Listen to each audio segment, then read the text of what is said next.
Hello everyone, welcome back to Historics. എൻ്റെ പേര് അറിയുമെന്ന് വിചാരിക്കുന്നു. മുഹമ്മദ് ആഷിഖ് എന്നാണ്. History, net, set, COET, HSST, HSA ഇങ്ങനെ തുടങ്ങിയിട്ടുള്ള ഹിസ്റ്ററി റിലേറ്റഡ് ആയിട്ട് വരുന്ന എല്ലാ ഏരിയയിലും നമ്മളിതുപോലത്തെ സെഷൻസ് ചെയ്യാറുണ്ട്.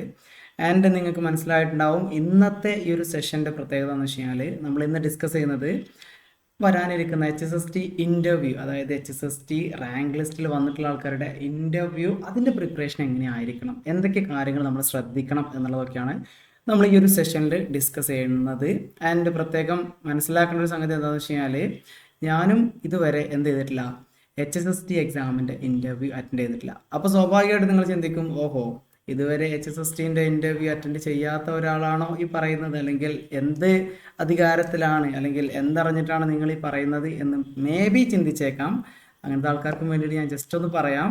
ഈ ഒരു HSSTയുടെ ഇൻ്റർവ്യൂ ഡേറ്റ് വന്ന സമയം മുതൽ ഞാൻ പല എക്സ്പേർട്ടുകളുടെ അടുത്ത് സംസാരിച്ചിട്ടാണ് ഈ ഒരു വീഡിയോ ചെയ്യുന്നത് എന്നുള്ളതാണ് എനിക്കതുമായിട്ട് ബന്ധപ്പെട്ട് പറയാനുള്ളത്. സോ അത്യാവശ്യം ഒരു ക്ലാരിറ്റി ഇതുമായിട്ട് ബന്ധപ്പെട്ട് ഉണ്ടാക്കിയെടുത്തതിന് ശേഷം മാത്രമാണ് ഈ വീഡിയോ ചെയ്യുന്നത്. അതുകൊണ്ട് തന്നെ ഞാനിതിനകത്ത് പറയുന്നത് എൻ്റെ എക്സ്പീരിയൻസോ അല്ലെങ്കിൽ ഞാൻ ഫേസ് ചെയ്തിട്ടുള്ള ഇൻ്റർവ്യൂ നിന്ന് കിട്ടിയിട്ടുള്ള ഇൻസൈറ്റോ അല്ല. പകരം നേരത്തെ ഒരുപാട് ഇൻ്റർവ്യൂസ് അറ്റൻഡ് ചെയ്തിട്ടുള്ള കറൻ്റ്ലി സർവീസിലുള്ള ആൾക്കാരുമായിട്ട് സംസാരിച്ചതിൻ്റെ ഭാഗമായിട്ട് കിട്ടിയിട്ടുള്ള ഔട്ട്കം ആണ് എന്നുള്ളത് പ്രത്യേകം പറയാം. പിന്നെ HSSTനെ പറ്റി ഞാൻ പറയേണ്ട ആവശ്യമില്ല. ഇപ്പോഴത്തെ ഒരു സാഹചര്യത്തിൽ കറൻറ്റ് സിനാരിയോയിൽ നമ്മുടെ ഹിസ്റ്ററി ആസ്പിരൻസിന് കിട്ടാവുന്ന ദ ബെസ്റ്റ് ജോബ് തന്നെയാണ് HSST എന്ന് പറയുന്നത്. നമുക്ക് ശരിക്കും നെറ്റൊക്കെ ക്വാളിഫൈ ചെയ്തിട്ടുള്ള ആൾക്കാർക്കുള്ള ഒരു ഓപ്പർച്യൂണിറ്റി എന്ന് പറയുന്നത് നമ്മുടെ എന്താണ് പറയല്, കൊളേജിയേറ്റ് അല്ലെങ്കിൽ യൂണിവേഴ്സിറ്റികളിലൊക്കെ PhD ഉള്ള ആൾക്കാർക്ക് അസിസ്റ്റൻറ്റ് പ്രൊഫസറായിട്ട് കയറുക, പിന്നീട് പ്രൊഫസറായിട്ട് മാറുക എന്നുള്ളതൊക്കെയാണ് നമ്മുടെ ഒരു പ്രീമിയർ ജോബ് എന്ന് പറയുന്നത്. പക്ഷേ അതിനൊരുപാട് ലിമിറ്റേഷൻസ് ഉണ്ട്. ഇപ്പോഴത്തെ ഒരു അവസ്ഥയിൽ കോളേജുകളുടെയൊക്കെ പോസ്റ്റ് എന്ന് പറയുന്നതൊക്കെ വളരെ കുറവാണ്. നിങ്ങൾക്ക് അറിയുന്നുണ്ടായിരിക്കും, കൊളീജിയേറ്റ് എക്സാമിൻ്റെ ലിസ്റ്റിൻ്റെ അകത്തുനിന്ന് വിളിച്ചിട്ടുള്ളത് വളരെ കുറച്ച് ആൾക്കാരെ മാത്രമാണ്. ആൻഡ് ഇനി അങ്ങോട്ട് പോസ്റ്റ് ഉണ്ടാവുമോ എന്നുള്ളതും ഭയങ്കര കൺഫ്യൂഷൻ ആയിട്ടുള്ള ഒരു സംഗതിയാണ്. ഞാൻ പറഞ്ഞു വരുന്നത് HSSTൻ്റെ ഇമ്പോർട്ടൻസിനെ പറ്റിയിട്ടാണ്. HSST എന്ന് പറയുന്നത് നമുക്ക് വളരെ പ്രധാനപ്പെട്ട, വളരെ കറൻ്റ്ലി വളരെ സാധ്യതകളുള്ള ഒരു ഏരിയയാണ് ശരിക്കും HSST എന്ന് പറയുന്നത്. അതുപോലെ തന്നെ അത്യാവശ്യം നല്ലൊരു പേ സ്കെയിലുള്ള, അത്യാവശ്യം കൊള്ളാവുന്ന ഒരു ജോബ് തന്നെയാണ് HSST ഹയർ സെക്കൻഡറി ടീച്ചേഴ്സ് എന്ന് പറയുന്നത്. ആൻഡ് ഇതിനകത്ത് ഞാൻ നേരത്തെ സൂചിപ്പിച്ചു, എന്നെ സംബന്ധിച്ചിടത്തോളം ഞാനെന്ത് ചെയ്തിട്ടില്ല, പേഴ്സണലി ഈ ഇൻ്റർവ്യൂ അറ്റൻഡ് ചെയ്തിട്ടുള്ള ഒരാളല്ല. പക്ഷേ ഞാൻ നേരത്തെ പറഞ്ഞ പോലെ തന്നെ ഒരുപാട് ആൾക്കാരായിട്ട് സംസാരിച്ചതിൻ്റെ ഒരു അറിവിൻ്റെ പുറത്താണ് ഞാനിത് പറയുന്നത്. ഇൻ്റർവ്യൂവിനെ സംബന്ധിച്ചിടത്തോളം സാഹചര്യങ്ങൾക്കനുസരിച്ച് ക്വസ്റ്റ്യൻസിൻ്റെ നേച്ചറും ക്വസ്റ്റ്യൻസിൻ്റെ അളവും ക്വസ്റ്റ്യൻസിൻ്റെ നമുക്ക് ഇൻ്റർവ്യൂവിന് എടുക്കുന്ന സമയവും ഇതൊക്കെ മാറിക്കൊണ്ടിരിക്കും എന്നുള്ളത് തന്നെയാണ്. അതിന് ഇപ്പോഴത്തെ ഒരു കേസിൽ നിങ്ങൾക്ക് അറിയുന്നുണ്ടായിരിക്കും, HSSTൻ്റെ റാങ്ക് ലിസ്റ്റിൽ വന്നിട്ടുള്ള ആൾക്കാരുടെ എണ്ണം എന്ന് പറയുന്നത് വളരെ കുറവാണ്. സോ വലിയൊരു ചേഞ്ച് അവിടെ വന്നിട്ടുണ്ട്. അതുകൊണ്ട് തന്നെ ഇൻ്റർവ്യൂവിനകത്തും മേ ബി കാര്യമായിട്ടുള്ള ചേഞ്ചുകൾ വന്നേക്കാം. ഇത് ഒരു സാധ്യത മാത്രമാണ് പറയുന്നത്.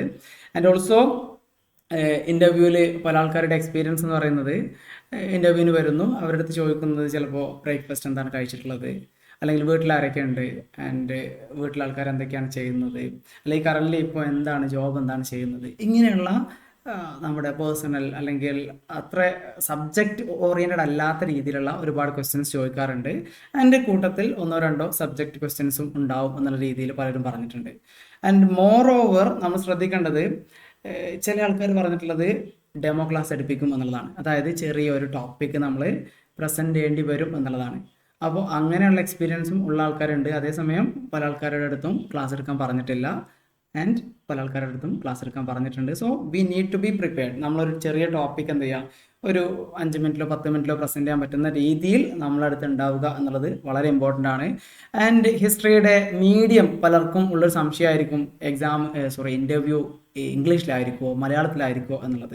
ഞാൻ അതിനൊരു കാര്യം പറയട്ടെ, ഇത് നമ്മളുടെ ഉദ്ദേശം എന്ന് പറയുന്നത് ഇൻ്റർവ്യൂവിന് വേണ്ടിയിട്ട് എന്തൊക്കെ ചെയ്യണം, അതുപോലെ തന്നെ ഇൻ്റർവ്യൂവിൽ ചോദിക്കാൻ സാധ്യതയുള്ള കുറച്ച് ക്വസ്റ്റ്യൻസ് കൂടി ഞാൻ ഇൻക്ലൂഡ് ചെയ്തിട്ടുണ്ട്. അതിന് നിങ്ങൾക്ക് മനസ്സിലായിട്ടുണ്ടായിരിക്കും, ക്വസ്റ്റ്യൻസ് ഇൻക്ലൂഡ് ചെയ്യുക എന്ന് പറയുമ്പോൾ സ്വാഭാവികമായിട്ടും ഇറ്റ് വിൽ ബി ലെങ്തി. അപ്പോൾ അതിൽ നിന്ന് ഞാനതിന് ഒരു ക്ഷമ ചോദിക്കുകയാണ്.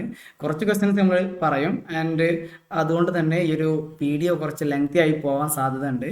അതുകൊണ്ട് നിങ്ങൾ എന്ത് ചെയ്യുക, അതിനോട് എന്താണ് പറയല്ലേ, ഒരു ക്ഷമ അതിന് ഞാൻ ചോദിക്കുകയാണ്.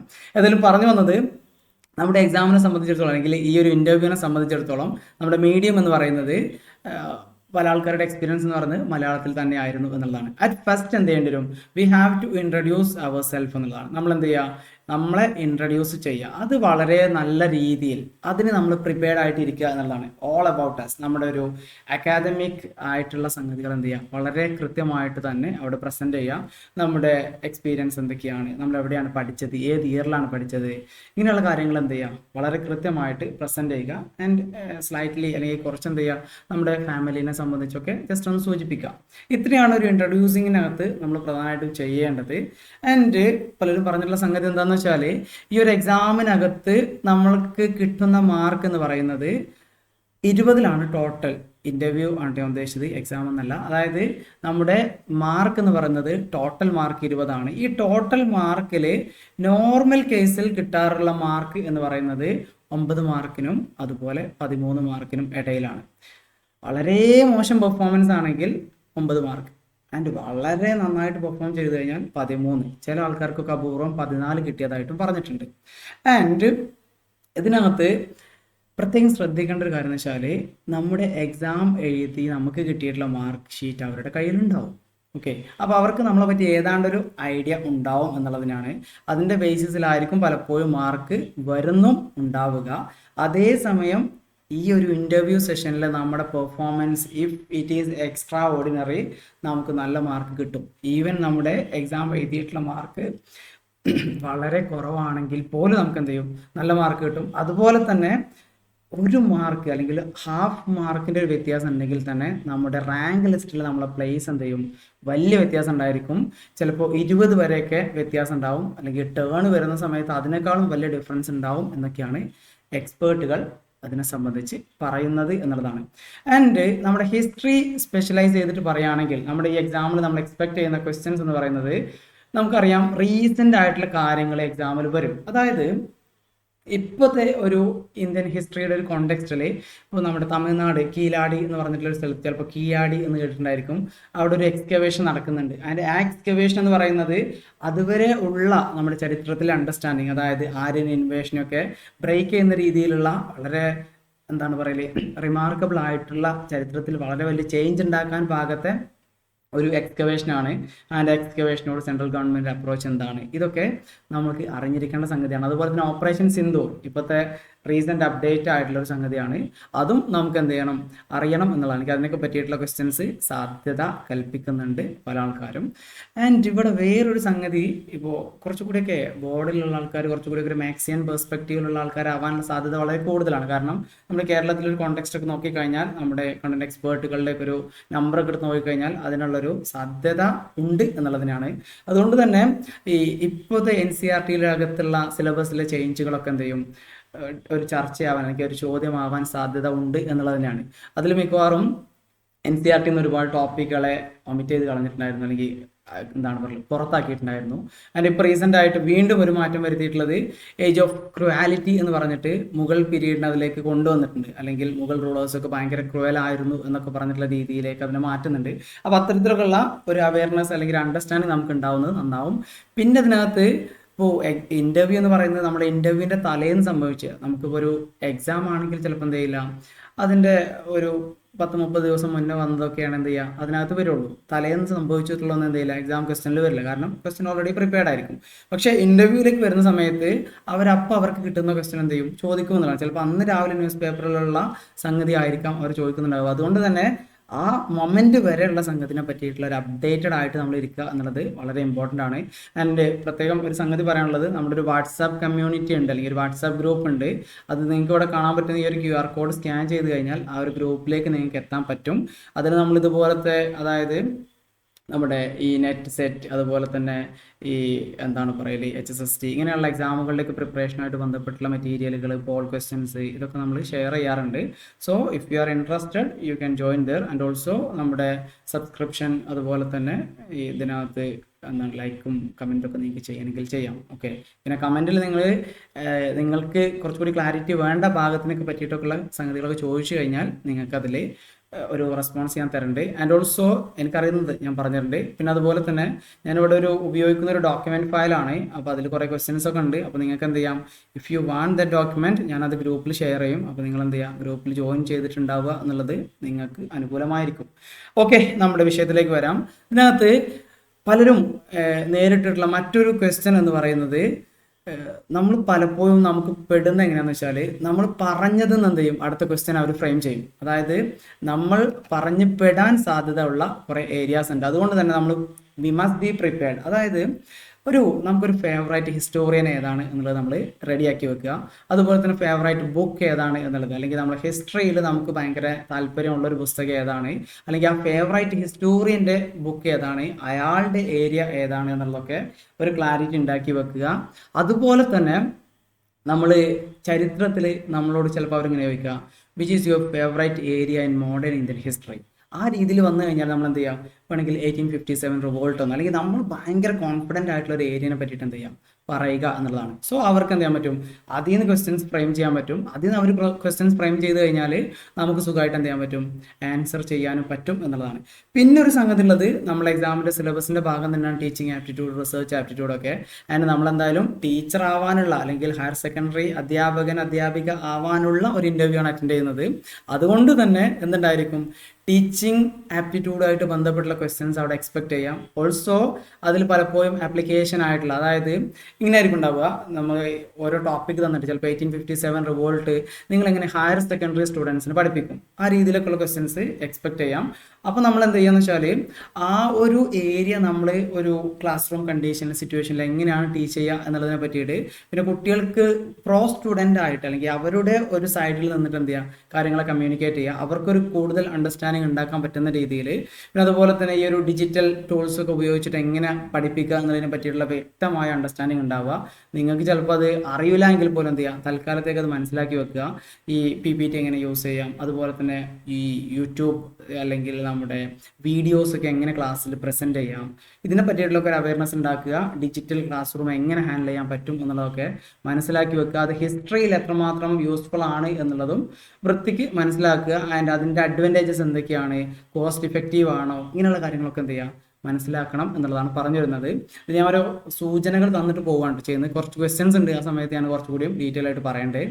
പിന്നെ ഇതിനകത്ത് ചിലപ്പോൾ ഇങ്ങനത്തെ ക്വസ്റ്റ്യൻസ് ഉണ്ടാവും. അതായത് നിങ്ങൾ ഹയർ സെക്കൻഡറി സ്കൂളിലെ അധ്യാപകനാണ് അല്ലെങ്കിൽ അധ്യാപികയാണ്.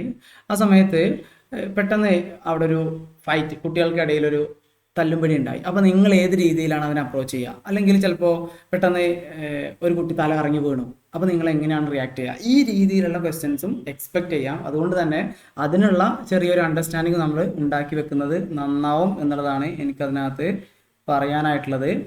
ഇനിയും ഇതിനകത്ത് നമ്മുടെ വിഷയത്തിലേക്ക് വരുന്നതിൻ്റെ മുന്നേ ഒരു കാര്യം ഞാൻ പറയാം. നമ്മൾ എന്ത് ചെയ്യുന്നുണ്ട്, ഈ ഇൻ്റർവ്യൂവിന് പോണ സമയത്ത് നമ്മളൊരു ബയോഡാറ്റ ഫില്ല് ചെയ്യുന്നുണ്ട്. ആ ബയോഡാറ്റ ഫില്ല് ചെയ്യുന്നത് വളരെ ക്ലിയർ ആയിട്ട് നമ്മൾ ചെയ്യണം എന്നുള്ളതാണ്. അതിനകത്ത് നമ്മുടെ എഡ്യൂക്കേഷണൽ ക്വാളിഫിക്കേഷൻസും ഇങ്ങനെയുള്ള സംഗതികൾ ഫില്ല് ചെയ്യുമ്പോഴും അത് പിന്നെ നമുക്ക് മാറ്റി എഴുതാനൊന്നും പറ്റൂല. അതുകൊണ്ട് തന്നെ എന്ത് ചെയ്യുക, അത് വളരെ കൃത്യമായിട്ട് എഴുതുക. ആൻഡ് നിങ്ങൾ ഇപ്പോൾ PG നിങ്ങൾ എന്ത് ചെയ്തു, ഒരു പ്രീമിയർ യൂണിവേഴ്സിറ്റിയിലോ അല്ലെങ്കിൽ വേണ്ട ഏതെങ്കിലുമൊക്കെ ഒരു കോളേജിൽ പഠിച്ചിട്ടുണ്ടാവുമല്ലോ, ആ പഠിച്ചിട്ടുള്ളത് എഴുതുന്ന സമയത്ത് അതിനെപ്പറ്റി, ആ യൂണിവേഴ്സിറ്റിനെ പറ്റിയിട്ടുള്ള കൃത്യമായ ക്ലാരിറ്റി നിങ്ങൾക്ക് ഉണ്ടാവണം. കാരണം ചിലപ്പോൾ അവർ ചോദിക്കുക, ഓക്കെ നിങ്ങൾ ഹൈദരാബാദ് സെൻട്രൽ യൂണിവേഴ്സിറ്റിയിലാണ്, അല്ലെങ്കിൽ നിങ്ങൾ JNUവിലാണ് പഠിച്ചതെന്ന് വെച്ചാൽ JNUവിലെ ഹിസ്റ്ററിയിലെ പ്രധാനപ്പെട്ട ഫാക്കൽറ്റീസ് ഏതൊക്കെയാണ്, അല്ലെങ്കിൽ ആ ഫാക്കൽറ്റി ബേസ് ചെയ്തിട്ടുള്ള ക്വസ്റ്റ്യൻസ് അവർ ചോദിക്കാം. അവരുടെ ഏരിയ ഓഫ് എക്സ്പെർട്ടൈസ് ഏതാണ്, അല്ലെങ്കിൽ നിങ്ങൾക്ക് PGയിലുണ്ടായിരുന്ന പേപ്പേഴ്സ് ഏതൊക്കെയാണ്, ഇങ്ങനെയുള്ള ക്വസ്റ്റ്യൻസ് ഒക്കെ പ്രതീക്ഷിക്കാവുന്നതാണ് എന്നുള്ളതാണ്. ആൻഡ് അടുത്ത ഒരു സംഗതി, ഇതിനപ്പുറം നമുക്ക് പ്രശ്നം ഉണ്ടാക്കുന്ന ഒരു ഏരിയ എന്നെല്ലാവരും പറയുന്നത് എന്താണെന്ന് വെച്ച് കഴിഞ്ഞാൽ, നമ്മൾ കറൻ്റ്ലി വർക്ക് ചെയ്യുന്നുണ്ടോ എന്നുള്ളത് ചോദിച്ചു കഴിഞ്ഞാൽ സ്വാഭാവികമായിട്ട് നമ്മൾ വർക്ക് ചെയ്യുന്നുണ്ടെന്ന് പറയും. നമ്മൾ എവിടെ വർക്ക് ചെയ്യുന്നു എന്നുള്ളത് ചോദിക്കും. അപ്പോൾ നമ്മൾ എന്ത് ചെയ്യും, എവിടെയാണെന്നുള്ളത് പറയും. അതുമായിട്ട് ബന്ധപ്പെട്ടുള്ള ക്വസ്റ്റ്യൻസ് പ്രതീക്ഷിക്കാം. നിങ്ങൾ ഹയർ സെക്കൻഡറിയിൽ കറൻ്റ്ലി ഗസ്റ്റായിട്ട് വർക്ക് ചെയ്യുന്നുണ്ട്, അല്ലെങ്കിൽ കോളേജിൽ ഒരു ഗസ്റ്റ് അധ്യാപകനായിട്ട് വർക്ക് ചെയ്യുന്നുണ്ട് എന്ന് പറഞ്ഞു കഴിഞ്ഞാൽ, അപ്പോൾ നിങ്ങൾ അവിടെ ഏത് പേപ്പറാണ് പഠിപ്പിക്കുന്നത്, ആൻഡ് ആ പേപ്പറായിട്ട് എൻവിയോൺമെൻറ്റൽ ഹിസ്റ്ററി ആണെന്ന് വെച്ചാൽ എൻവിയോൺമെൻറ്റൽ ഹിസ്റ്ററിയിലെ പ്രധാനപ്പെട്ട, അല്ലെങ്കിൽ ഇന്ത്യയിലെ പ്രധാനപ്പെട്ട എൻവിയോൺമെൻറ്റൽ ഹിസ്റ്റോറിയൻസ് ആരൊക്കെയാണ്, രാമചന്ദ്ര ഗുഹയുടെ പ്രധാനപ്പെട്ട വർക്കുകൾ ഏതൊക്കെയാണ്, ഈ രീതിയിലൊക്കെയുള്ള ക്വസ്റ്റ്യൻസ് നമുക്ക് എക്സ്പെക്റ്റ് ചെയ്യാം എന്നുള്ളതാണ് പറഞ്ഞു വരുന്നത്. അതുപോലെ തന്നെ ഇതിൽ എല്ലാവരുടെ അടുത്തും ഒരു പ്രശ്നമായിട്ട് പറഞ്ഞിട്ടില്ല, അല്ലെങ്കിൽ പ്രശ്നം എന്നുള്ളത് നമുക്ക് പ്ലാൻഡ് ആയിട്ട് നമുക്കതിൽ പ്രശ്നമില്ലാതെ മാനേജ് ചെയ്യാൻ പറ്റുന്ന ഒരു ഏരിയ എന്ന് പറയുന്നത് നമ്മുടെ ഹോബീസാണ്. പലരും റീഡിങ് എന്നൊക്കെ ഹോബി ആയിട്ട് എഴുതും. സ്വാഭാവികമായിട്ടും പുസ്തകം വായിച്ചൊരു പരിചയം ഉണ്ടാവില്ല, വെറുതെ റീഡിംഗ് എന്ന് എഴുതി വെച്ചിട്ടുണ്ടായിരിക്കും. അവർ ചോദിക്കുക, okay your hobby is reading, so which is the last book you have read എന്നുള്ള രീതിയിൽ ചോദിച്ചു കഴിഞ്ഞാൽ നമുക്ക് പറയാനൊരു പുസ്തകം വേണം, ആൻഡ് അതിൻ്റെ ഒരു തീമും അതിൻ്റെ ഒരു കോൺസെപ്റ്റ് എന്ത് ചെയ്യണം നമ്മുടെ കയ്യിൽ വേണം. അതിൻ്റെ ഓഥറിനെ പറ്റിയിട്ട് ഒരു ചെറിയ ധാരണയെങ്കിലും നമ്മുടെ അടുത്ത് വേണം എന്നുള്ളതാണ്. അതില്ല എങ്കിൽ ഹോബി റീഡിംഗ് ഒന്നും എഴുതിയിട്ട് പെടാതിരിക്കുക എന്നുള്ളതാണ് ഏറ്റവും പ്രധാനപ്പെട്ട സംഗതി. പിന്നെ നമ്മൾ ഈ ഒരു ബയോഡാറ്റ അവർ വായിച്ചിട്ട് നമ്മൾ നന്നായിട്ട് വിലയിരുത്തും. അപ്പോൾ അതുകൊണ്ട് തന്നെ കുറച്ച് സ്റ്റാൻഡേർഡ് ആയിട്ടുള്ള കാര്യങ്ങൾ എന്ത് ചെയ്യാം അതിനകത്ത് പറയണം എന്നുള്ളതാണ്. അതുപോലെ തന്നെ നമ്മുടെ അച്ചീവ്മെൻറ്റ്സ് നമ്മൾ NCC NSS ഉണ്ടായിരുന്നു, അങ്ങനെയൊക്കെ ഉണ്ടെങ്കിൽ അതിനൊക്കെ സംബന്ധിച്ചും ഒരു ക്ലാരിറ്റി നമുക്ക് വേണം. അതുപോലെ തന്നെ നമ്മുടെ ലൈഫിലെ എയിം എന്താണ്, ഇങ്ങനെയുള്ള കാര്യങ്ങളൊക്കെ എന്ത് ചെയ്യുക, നമ്മുടെ വീക്ക്നെസ്സും നമ്മുടെ സ്ട്രെങ്ത്തൊക്കെ എന്ത് ചെയ്യുക കൃത്യമായിട്ട് അവർ വായിച്ചു നോക്കിയിട്ട് എന്ത് ചെയ്യും അതുമായിട്ട് റിലേറ്റഡ് ആയിട്ടുള്ള ക്വസ്റ്റ്യൻസ് വരും. സോ അതിനെങ്ങനെ ടാക്കിൾ ചെയ്യണം എന്നുള്ളത് നമ്മൾ തലേന്ന് തന്നെ അല്ലെങ്കിൽ ഈ ഇൻ്റർവ്യൂവിന് പോകുന്നതിന് മുൻപ് തന്നെ എന്ത് ചെയ്യാം, ബി റെഡി എന്നുള്ളതാണ് അതുമായിട്ട് ബന്ധപ്പെട്ട് എനിക്ക് പറയാനായിട്ടുള്ളത്. ഇനി നമ്മുടെ ഹിസ്റ്ററിയിലെ കുറച്ച് ക്വസ്റ്റ്യൻസ് ഞാൻ ചോദിക്കാം, അല്ലെങ്കിൽ ഞാൻ ഇവിടെ ഇങ്ങനെ പറഞ്ഞു പോവാം എന്നുള്ളതാണ് ഉദ്ദേശിക്കുന്നത്. ഇതുവരെയുള്ള ഒരു ജനറൽ ഇൻസ്ട്രക്ഷൻസ് അല്ലെങ്കിൽ ഒരു ഇൻട്രൊഡക്ഷൻ എന്നുള്ള രീതിയിൽ കണ്ടാൽ മതി. ഇനി നമ്മൾ കണ്ടന്റിലേക്ക് ഇറങ്ങി പോവുകയാണെങ്കിൽ നിങ്ങൾക്ക് എല്ലാവർക്കും അറിയുന്ന പോലെ തന്നെ ഹിസ്റ്ററിയിലെ ക്വസ്റ്റ്യൻസ് എന്ന് പറയുന്നത് നമ്മുടെ സിലബസ് ബേസ്ഡ് ക്വസ്റ്റ്യൻസ് ആയിരിക്കും. അതിൽ പ്രധാനമായിട്ടും നമ്മൾ ഫോക്കസ് ചെയ്യേണ്ട ഏരിയാസ് എന്ന് പറയുന്നത് ചരിത്രത്തിൽ ഒരുപാട് തിയറീസ് ഉണ്ട്. നമ്മുടെ എന്താണ് പറയല് സ്റ്റേറ്റ് ഫോർമേഷനുമായിട്ട് ബന്ധപ്പെട്ടുള്ള തിയറീസ്, അതുപോലെ തന്നെ ഈ എന്താണ് പറയല് ഹരപ്പൻ സിവിലൈസേഷൻ്റെ ഡീക്ലൈനുമായിട്ട് ബന്ധപ്പെട്ടുള്ള തിയറീസ്, അങ്ങനെയുള്ള ഭാഗത്തു നിന്നൊക്കെ ക്വസ്റ്റ്യൻസ് പ്രതീക്ഷിക്കാം. അതുപോലെ സ്കോളർലി ഒപ്പീനിയൻസുമായിട്ട് ബന്ധപ്പെട്ടുള്ള ക്വസ്റ്റ്യൻസ് പ്രതീക്ഷിക്കാം. അതുപോലെ തന്നെ നമ്മൾ കമ്പാരിറ്റീവ്ലി ചിലപ്പോൾ ക്വസ്റ്റ്യൻസ് ചോദിക്കും, അല്ലെങ്കിൽ ചിലപ്പോൾ ഇങ്ങനെ ഉണ്ടായിരിക്കും, one student complaint that why we are studying history, it's the world of technology, ഈ രീതിയിലൊക്കെ പറഞ്ഞു കഴിഞ്ഞാൽ നിങ്ങൾ എങ്ങനെ അതിനെ മാനേജ് ചെയ്യും എന്നുള്ള രീതിയിൽ എന്ത് ചെയ്യും ക്വസ്റ്റ്യൻസ് പ്രതീക്ഷിക്കാം. സോ ഇപ്പോഴത്തെ കറണ്ട് സിനാരിയോയിൽ ഹിസ്റ്ററിയുടെ ഇമ്പോർട്ടൻസ് എന്താണ് എന്നുള്ള രീതിയിലൊക്കെ ഒരു ക്വസ്റ്റ്യൻ കണ്ടു കഴിഞ്ഞാൽ you have to answer that question very clearly. അതുപോലെ തന്നെ നമ്മൾ അതിനകത്തേക്ക് വരികയാണെങ്കിൽ ഇപ്പോൾ എന്താണ് അഡ്മിനിസ്ട്രേറ്റീവ്, അതുപോലെ തന്നെ ഹിസ്റ്ററി ടീച്ചേഴ്സ് ലെസൺ, ഇങ്ങനെയുള്ള ഒരുപാട് സംഗതികൾ എന്ത് ചെയ്യാൻ പറ്റും, അതിൽ പറയാൻ പറ്റും എന്നുള്ളതിനാണ്. പഴയ കാര്യങ്ങൾ, ഇപ്പോൾ പഴയ ഒരു എന്താണ് റൂളറിൻ്റെ സവിശേഷതകളും ഇന്ന് നമ്മൾ എങ്ങനെ അതിനെ ഇൻട്രൊഡ്യൂസ് ചെയ്യുന്നു എന്നുള്ളതൊക്കെ എന്ത് ചെയ്യാൻ പറ്റും ഇതിനകത്ത് ഉൾക്കൊള്ളിച്ചിട്ട് നമുക്ക് പറയാൻ പറ്റുന്ന സംഗതികളെയാണ്. സോ ഇവിടെ ഞാനൊരു ക്വസ്റ്റ്യൻ കൊടുത്തിട്ടുണ്ട്, how would you explain the significance of the renaissance to high school, അല്ലെങ്കിൽ ഇവിടെ ഹയർ സെക്കൻഡറി എന്നുള്ള രീതിയിൽ ആലോചിച്ചാൽ മതി. സോ ഹയർ സെക്കൻഡറി സ്റ്റുഡൻസ് എന്നുള്ളതാണ്. അതിൽ നമ്മൾ എന്തെന്ന് വെച്ചാൽ റെനൈസൻസ് എന്താണ് എന്നുള്ളത് നമ്മൾ കൃത്യമായിട്ട് മനസ്സിലാക്കണം.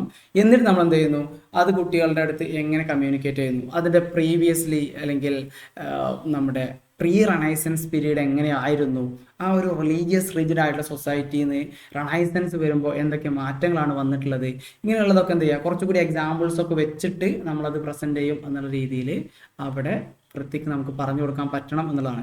പിന്നെ റെനൈസൻസ് സ്കോളേഴ്സിന് അല്ലെങ്കിൽ അവിടെയുള്ള തിങ്കേഴ്സിനൊക്കെ നമുക്ക് എന്ത് ചെയ്യാൻ പറ്റും, അതിനകത്തേക്ക് ഇൻകൾക്കേറ്റ് ചെയ്യാൻ പറ്റും. അതുപോലെ ഏതൊക്കെ തീമുകളിൽ ഇപ്പോൾ നമുക്ക് പെയിൻറ്റിങ്ങിലൊക്കെ എന്ത് ചെയ്യുന്നു, അതുവരെ ഭയങ്കര റിലീജിയസ് റിജിഡ് ആയിരുന്ന സംഗതി പിന്നീട് ഭയങ്കര ഹ്യൂമാനിറ്റേറിയൻ ആയിട്ട് മാറുന്നു, ഇതൊക്കെ നമുക്ക് എന്ത് ചെയ്യാൻ പറ്റും അവിടെ പ്രസൻറ്റ് ചെയ്യാൻ പറ്റും എന്നുള്ളത് തന്നെയാണ്. അതുപോലെ തന്നെ ഇതിനകത്ത് മൾട്ടിപ്പിൾ ക്വസ്റ്റ്യൻസ് ഉണ്ട് കേട്ടോ, ഡിഫറെൻറ്റ് ഏരിയാസിനുള്ള ക്വസ്റ്റ്യൻസ് ഉണ്ട്. ഞാൻ ലാസ്റ്റിലേക്ക് കുറച്ചുകൂടിയൊക്കെ ഒരു ഏരിയ സ്പെസിഫിക് ആയിട്ട് കുറച്ച് ക്വസ്റ്റ്യൻസ് കൊടുത്തിട്ടുണ്ട്. മുഴുവൻ ക്വസ്റ്റ്യൻസ് നമുക്ക് പറയാൻ പറ്റുമെന്ന് തോന്നുന്നില്ല, but still I try. Okay, പറ്റാവുന്ന അത്രയും നമ്മൾ ജസ്റ്റ് പറഞ്ഞു പോവുക എന്നുള്ളതാണ്. ആൻഡ് ഓൾസോ നിങ്ങളിത് വായിച്ചു കഴിഞ്ഞാൽ കുറച്ചുകൂടി ക്ലാരിറ്റി കിട്ടും. And most of the questions are answers, അതായത് ക്വസ്റ്റ്യൻസ് വളരെ ക്ലിയർ ആണ്, ബട്ട് ആൻസർ നമ്മൾ അധികം ലെങ്തി ആയിട്ട് കൊടുത്തിട്ടില്ല, വളരെ പ്രിസൈസ് ആയിട്ട് വളരെ ക്രിസ്പ് ആയിട്ടാണ് അതിനകത്ത് മെൻഷൻ ചെയ്തിട്ടുള്ളത്. ഇവിടെ നിങ്ങൾക്ക് കാണാൻ പറ്റും, what was the impact of British colonial policies on Indian agriculture. Agriculture എന്ന് പറയുമ്പോൾ തന്നെ നമ്മുടെ മൈൻഡിലേക്ക് ആദ്യം വരേണ്ട എന്താണ്, ഈ ലാൻഡ് റിഫോംസ് അല്ലെങ്കിൽ ലാൻഡ് റവന്യൂ സെറ്റിൽമെൻറ്റ്സ് എന്നുള്ളതാണ്. അതായത് ഈ പെർമനൻറ്റ് സെറ്റിൽമെൻറ്റ്, റൈറ്റ് വാരി, അതുപോലെ തന്നെ നമ്മുടെ എന്താണ് പറയല് ജമീന്ദാരി അല്ലെങ്കിൽ പെർമനൻറ്റ് റൈറ്റ് വാരി, മഹൽ വാരി, ഇങ്ങനെയുള്ള സെറ്റിൽമെൻറ്റ്സ്. ആൻഡ് അതുപോലെ ഇവർ ഇൻട്രൊഡ്യൂസ് ചെയ്തിട്ടുള്ള സെറ്റിൽമെൻറ്റുകളുടെ ഭാഗമായിട്ട് അല്ലെങ്കിൽ അവരുടെ ഒരു എക്കണോമി എന്ന് പറയുന്നത് നമ്മൾ അതുവരെ ഉണ്ടായിരുന്ന നമ്മുടെ എന്താ പറയുക ഈ ഒരു സാധനങ്ങൾ ടാക്സ് ആയിട്ട് കൊടുക്കുന്ന അല്ലെങ്കിൽ കൈൻഡ് കൊടുക്കുന്ന രീതിയിൽ നിന്ന് വ്യത്യസ്തമായിട്ടൊരു ക്യാഷ് എക്കണോമിയിലേക്ക് അവർ നമ്മളെ മാറ്റിയെടുക്കുന്നു, അല്ലെങ്കിൽ എന്താണ് പറയല് ക്യാഷ് യൂസ് ചെയ്യേണ്ട ഒരു സാഹചര്യത്തിലേക്ക് വരുന്നു. അതുപോലെ ക്യാഷ് ക്രോപ്സ് ഇൻട്രൊഡ്യൂസ് ചെയ്യേണ്ടി അല്ലെങ്കിൽ അവർ ഇൻട്രൊഡ്യൂസ് ചെയ്യുന്നു. ഇങ്ങനെയുള്ള ഒരുപാട് മാറ്റങ്ങൾ എന്ത് ചെയ്തിട്ടുണ്ട്, ബ്രിട്ടീഷുകാരുടെ അഗ്രികൾച്ചറിനകത്തുള്ള ഇടപെടലിൻ്റെ ഭാഗമായിട്ട് വന്നിട്ടുണ്ട് എന്നുള്ളത് തന്നെയാണ്. അപ്പോൾ അതൊക്കെ നമ്മുടെ ക്വസ്റ്റ്യനിൽ പ്രതീക്ഷിക്കാവുന്ന സംഗതിയാണ്. അതുപോലെ തന്നെ ഫ്രഞ്ച് റവല്യൂഷനെ സംബന്ധിച്ച് നമുക്കറിയാം നമ്മുടെ സിലബസ് എന്ന് പറയുന്നത് it is not only Indian history, ഇതിനകത്ത് നമുക്ക് വേൾഡ് ഹിസ്റ്ററിയും കേരള ഹിസ്റ്ററിയും ഇന്ത്യൻ ഹിസ്റ്ററിയും ഇങ്ങനെയുള്ള കറണ്ട് അഫയേഴ്സും അതുപോലെയുള്ള ടീച്ചിങ് ആപ്റ്റിറ്റ്യൂഡും റിസർച്ച് ആപ്റ്റിറ്റ്യൂഡും എല്ലാം പാട് ചേർന്നിട്ടുള്ള വലിയൊരു സിലബസ് ആണുള്ളത്. അപ്പോൾ അതിൻ്റെ ഏത് ഭാഗത്തു നിന്നും അവർക്ക് ക്വസ്റ്റ്യൻസ് ചോദിക്കാവുന്നതാണ് എന്നുള്ളത് തന്നെയാണ്. So how would you teach the causes of French revolution in an engaging way എന്നുള്ളതാണ്. സോ ഇതിനകത്ത് നമുക്ക് എന്ത് ചെയ്യാൻ പറ്റും, റോൾ പ്ലേ വേണ്ടിയിട്ട് പറയാൻ പറ്റും, അല്ലെങ്കിൽ കുട്ടികളെ ഉപയോഗിച്ചിട്ട് അവർക്ക് വിഷ്വൽ എയ്ഡ്സ് കാണിച്ചിട്ട്, അല്ലെങ്കിൽ അവരുടെ അടുത്ത് പ്രസന്റ് ചെയ്യാൻ വേണ്ടി പറഞ്ഞിട്ട് അവരുടെ അടുത്ത് ഡാറ്റാസ് കളക്ട് ചെയ്തിട്ട്, അല്ലെങ്കിൽ അവരുടെ അടുത്തേക്ക് നമ്മൾ പിക്ചേഴ്സ് കാണിച്ചിട്ട് അവരുടെ അടുത്ത് ഇൻപുട്ട് വാങ്ങുന്നു. ഈ രീതിയിലൊക്കെ എന്ത് ചെയ്യാൻ പറ്റും, നമുക്ക് അത് പറയാനായിട്ട് പറ്റും. പിന്നെ കുറച്ചുകൂടിയൊക്കെ ടെക്നോളജി ബേസ് ചെയ്തിട്ടുള്ള സംഗതികളിലേക്ക് എന്ത് ചെയ്യാം, കൂടുതൽ സ്ട്രെസ് ചെയ്യുന്നത് നന്നായിരിക്കും. കാരണം ഇന്നത്തെ ഒരു ലോകം, അല്ലെങ്കിൽ നമ്മുടെ ഇന്നത്തെ ഒരു ടീച്ചിങ് മെത്തഡോളജി എന്ന് പറഞ്ഞാൽ it is more aligned with technology എന്നുള്ളതാണ്. അല്ലെങ്കിൽ അതില്ലാത്ത ആൾക്കാർക്ക് ഇനി അങ്ങോട്ടുള്ള ടീച്ചിങ് എന്ന് പറയുന്നത് ഭയങ്കര ഡിഫിക്കൽട്ടാണ്. So we have to get updated. ഇതിനകത്ത് AI ടൂൾസും അതുപോലെയുള്ള AI വീഡിയോസും AI ഇമേജസ് ഒക്കെ ഉപയോഗിച്ചിട്ടൊക്കെ നമുക്ക് എന്തൊക്കെ ചെയ്യാൻ പറ്റും എന്നുള്ളതൊക്കെ എന്ത് ചെയ്യാം, ജസ്റ്റ് പറയാം. കുറച്ച് AI ടൂൾസിനൊക്കെ നിങ്ങൾക്ക് എന്ത് ചെയ്യാൻ പറ്റും, അറിഞ്ഞു വെക്കുക. അതുപോലെ അവിടെ അതൊക്കെ വേണ്ട രീതിയിൽ എന്ത് ചെയ്യാം, മെൻഷൻ ചെയ്യുക എന്നുള്ളതൊക്കെ നമുക്ക് ക്രിയേറ്റ് ചെയ്യാൻ പറ്റുന്നൊരു ഇമ്പാക്റ്റ്, അല്ലെങ്കിൽ അവരുടെ അടുത്ത് നമുക്കൊരു ഇംപ്രഷൻ ഉണ്ടാക്കാൻ പറ്റും എന്നുള്ളത് തന്നെയാണ്. ദെൻ ഈ ഒരു ഹിസ്റ്ററി എന്നുള്ളത് പലപ്പോഴും നമുക്ക് കാണാവുന്ന ഒരു ചോദ്യമാണ്, ഹിസ്റ്ററി ഈസ് ബോറിങ്, അല്ലെങ്കിൽ ഹിസ്റ്ററി പഠിക്കുന്ന സമയത്ത് എന്താണ് ആൾക്കാർക്ക് സ്ലീപ്പിംഗ് അല്ലെങ്കിൽ ഉറക്കം നന്നായിട്ട് വരുന്നു എന്നുള്ളൊരു പ്രശ്നം പൊതുവേ നമ്മൾ കേൾക്കുന്നതാണ്. ചിലപ്പോൾ നമ്മളൊക്കെ പഠിപ്പിക്കുന്ന സമയത്ത് നമ്മൾ കുട്ടികളെ അവിടെ ദയനീയമായിട്ടിരിക്കുന്നത് നമ്മൾ കാണുന്നുണ്ടായിരിക്കും, അല്ലെങ്കിൽ അവർ പതുക്കെ പതുക്കെ ഉറക്കം തൂങ്ങുന്ന ഒരു സാഹചര്യം. ഇപ്പോൾ ചിലപ്പോൾ ഇത് കേൾക്കുമ്പോൾ തന്നെ എന്ത് ചെയ്യുന്നുണ്ടാവും, നിങ്ങൾക്ക് ഉറക്കം വരുന്നുണ്ടായിരിക്കും. അപ്പോൾ ഇത് നോർമലി ഉള്ള ഒരു സംഗതിയാണ്. പക്ഷേ ഇതിന് നമ്മൾ എന്ത് ചെയ്യണം, എങ്ങനെ മാറ്റിയെടുക്കും എന്നുള്ളൊരു ക്വസ്റ്റ്യൻ വന്നു കഴിഞ്ഞാൽ, അല്ലെങ്കിൽ കുട്ടികൾക്ക് അത് ഇൻട്രസ്റ്റിംഗ് ആക്കി മാറ്റാൻ എന്ത് ചെയ്യുമെന്ന് ചോദിച്ചു കഴിഞ്ഞാൽ, പ്രധാനമായിട്ട് നമുക്ക് പറയാൻ പറ്റുന്നത്, നമുക്ക് എന്ത് ചെയ്യാൻ പറ്റും, ഈ ഒരു മൾട്ടിമീഡിയൻ്റെ യൂസേജ് എന്നുള്ളത്, ടെക്നോളജിയുടെ യൂസേജ് എന്നുള്ളത്, കുട്ടികളുടെ റോൾ അതിനകത്ത് വർദ്ധിപ്പിക്കുക എന്നുള്ളത്, അതുപോലെ ഇൻട്രസ്റ്റിംഗ് ആയിട്ടുള്ള ക്വസ്റ്റ്യൻസ് ഒക്കെ ഇട്ടുകൊടുത്തിട്ട് എന്ത് ചെയ്യാം, അവരെ കുറച്ചുകൂടിയൊക്കെ ആങ്ഷ്യസ് ആക്കി നിലനിർത്തുക എന്നുള്ളത്, ഇതൊക്കെ എന്ത് ചെയ്യാൻ പറ്റും, നമുക്ക് പറയാൻ പറ്റും. അതുപോലെ ഫീൽഡ് ട്രിപ്പുകളൊക്കെ പ്ലാൻ ചെയ്യുക, ഹിസ്റ്റോറിക്കൽ സൈറ്റുകളൊക്കെ വിസിറ്റ് ചെയ്യുക, ഇതൊക്കെ നമുക്ക് ഇൻട്രൊഡ്യൂസ് ചെയ്യാം എന്നുള്ള രീതിയിൽ സംസാരിക്കാം. പിന്നെ അതുപോലെ തന്നെ ഹിസ്റ്ററി ഞാൻ നേരത്തെ പറഞ്ഞാണ്, ഹിസ്റ്ററി ഇറലവൻ്റ് ആണ് എന്ന് പറഞ്ഞു കഴിഞ്ഞാൽ നമ്മൾ അതിനെ എങ്ങനെ ടാക്കിൾ ചെയ്യും എന്നുള്ളത്. അതിനകത്ത് സിംപ്ലി നമുക്ക് പറയാൻ പറ്റുന്നത്, ഹിസ്റ്ററി എന്നുള്ളത് ഒരിക്കലും ഇറലവൻ്റ് ആവുന്നില്ല. ഹിസ്റ്ററിയിൽ നമുക്ക് ധാരണ ഉണ്ടാകുമ്പോഴാണ് നമുക്ക് ഇൻ്റർനാഷണൽ റിലേഷൻസും രാജ്യങ്ങൾ തമ്മിലുള്ള എന്താണ് പറയല്, അതിൻ്റെ ഒരു ബാക്ക്ഗ്രൗണ്ടും അവർ തമ്മിലുള്ള റിലേഷൻഷിപ്പും ഇതൊക്കെ എങ്ങനെയാണ് ഡെവലപ്പ് ചെയ്ത് വന്നിട്ടുള്ളത്, ഇങ്ങനെയുള്ള പല കാര്യങ്ങളെ പറ്റിയിട്ട് നമുക്കൊരു ഐഡിയ ഉണ്ടാവണമെങ്കിൽ we must be very much understanding, അല്ലെങ്കിൽ very much we must have thorough understanding about history എന്നുള്ളതിനാണ്. അങ്ങനെയാണെങ്കിൽ മാത്രമേ നമുക്ക് എന്ത് ചെയ്യാൻ പറ്റുള്ളൂ, ഇത്തരത്തിലുള്ള കാര്യങ്ങളൊക്കെ പറ്റി ഒരു ധാരണ ഉണ്ടാവുള്ളൂ. അതുപോലെ തന്നെ പഴയ കാലത്തെ എക്സാമ്പിൾസ് ഒക്കെ എന്ത് ചെയ്യാൻ പറ്റും, നമുക്ക് പുതിയ കാലത്തിലേക്കുള്ള ഒരു എന്താണ് പറയലേ, നമുക്കതിനകത്ത് ഒരുപാട് ഗുണപാഠങ്ങളുണ്ട് എന്നുള്ളത് തന്നെയാണ്. ഇപ്പോൾ ഹിറ്റ്ലർ അല്ലെങ്കിൽ ഒരു ഡിക്റ്റേറ്റർ ആയിക്കഴിഞ്ഞാൽ അയാളുടെ അവസാനം എങ്ങനെയായിരിക്കും, അല്ലെങ്കിൽ അവർ ഒരു ഡിക്റ്റേറ്റർ ഇപ്പോൾ വന്നു കഴിഞ്ഞാലും അയാൾക്ക് എന്ത് സംഭവിക്കും എന്നുള്ളതൊക്കെ എന്ത് ചെയ്യാൻ പറ്റും, ഒരു പരിധി വരെ നമുക്ക് അതിൽ നിന്ന് മനസ്സിലാക്കിയെടുക്കാൻ പറ്റും. അങ്ങനെയുള്ള കാര്യങ്ങളൊക്കെ എന്ത് ചെയ്യാൻ പറ്റും, നിങ്ങൾക്ക് അവിടെ കമ്മ്യൂണിക്കേറ്റ് ചെയ്യാം, കുട്ടികളുടെ അടുത്ത് ആ രീതിയിലൊക്കെ പറയാം എന്നുള്ളതാണ്. പിന്നെ അതുപോലെ തന്നെ ഇവിടെ ഒരു ക്വസ്റ്റ്യൻ ഉണ്ട്, discuss the importance of the Malabar rebellion in the freedom struggle. Malabar റെബല്യന് ഫ്രീഡം സ്ട്രഗിളിനകത്ത് എന്ത് ഇമ്പോർട്ടൻസ് ആണ് ഉണ്ടായിരുന്നത് എന്നുള്ളൊരു ക്വസ്റ്റ്യൻ വന്നു കഴിഞ്ഞാൽ സ്വാഭാവികമായിട്ട് നിങ്ങൾക്ക് എന്ത് ചെയ്യാൻ പറ്റും, ഇത് ഈ മലബാർ റെബല്യനെ സംബന്ധിച്ച് നിങ്ങൾക്ക് പറയാം, ഇറ്റ് വാസ് എഗെയിൻസ്റ്റ് എന്താണ് പറയലേ, landlords and the state, അല്ലെങ്കിൽ ബ്രിട്ടീഷുകാർക്കും എതിരെ ആയിരുന്നു എന്നുള്ളത്. എന്നിട്ട് എന്ത് ചെയ്യാം, ഈ ഒരു ഫ്രീഡം സ്ട്രഗിളിനകത്തേക്കുള്ള പ്രാധാന്യം എന്നുള്ള രീതിയിൽ എന്ത് ചെയ്യാം, ബ്രിട്ടീഷുകാർക്ക് ഫൈറ്റ് ചെയ്തിട്ട് അവരെ പുറത്താക്കിയിട്ട് വാര്യംകുന്നത്ത് കുഞ്ഞഹമ്മദ് ഹാജിക്ക് എന്ത് ചെയ്തിട്ടുണ്ടായിരുന്നു, ഇവിടെ ഒരു റിപ്പബ്ലിക് തന്നെ സ്ഥാപിച്ചിട്ടുണ്ടായിരുന്നു. ഇങ്ങനെയുള്ള കാര്യങ്ങളൊക്കെ അതിൽ സംസാരിക്കാം എന്നുള്ളത് തന്നെയാണ്.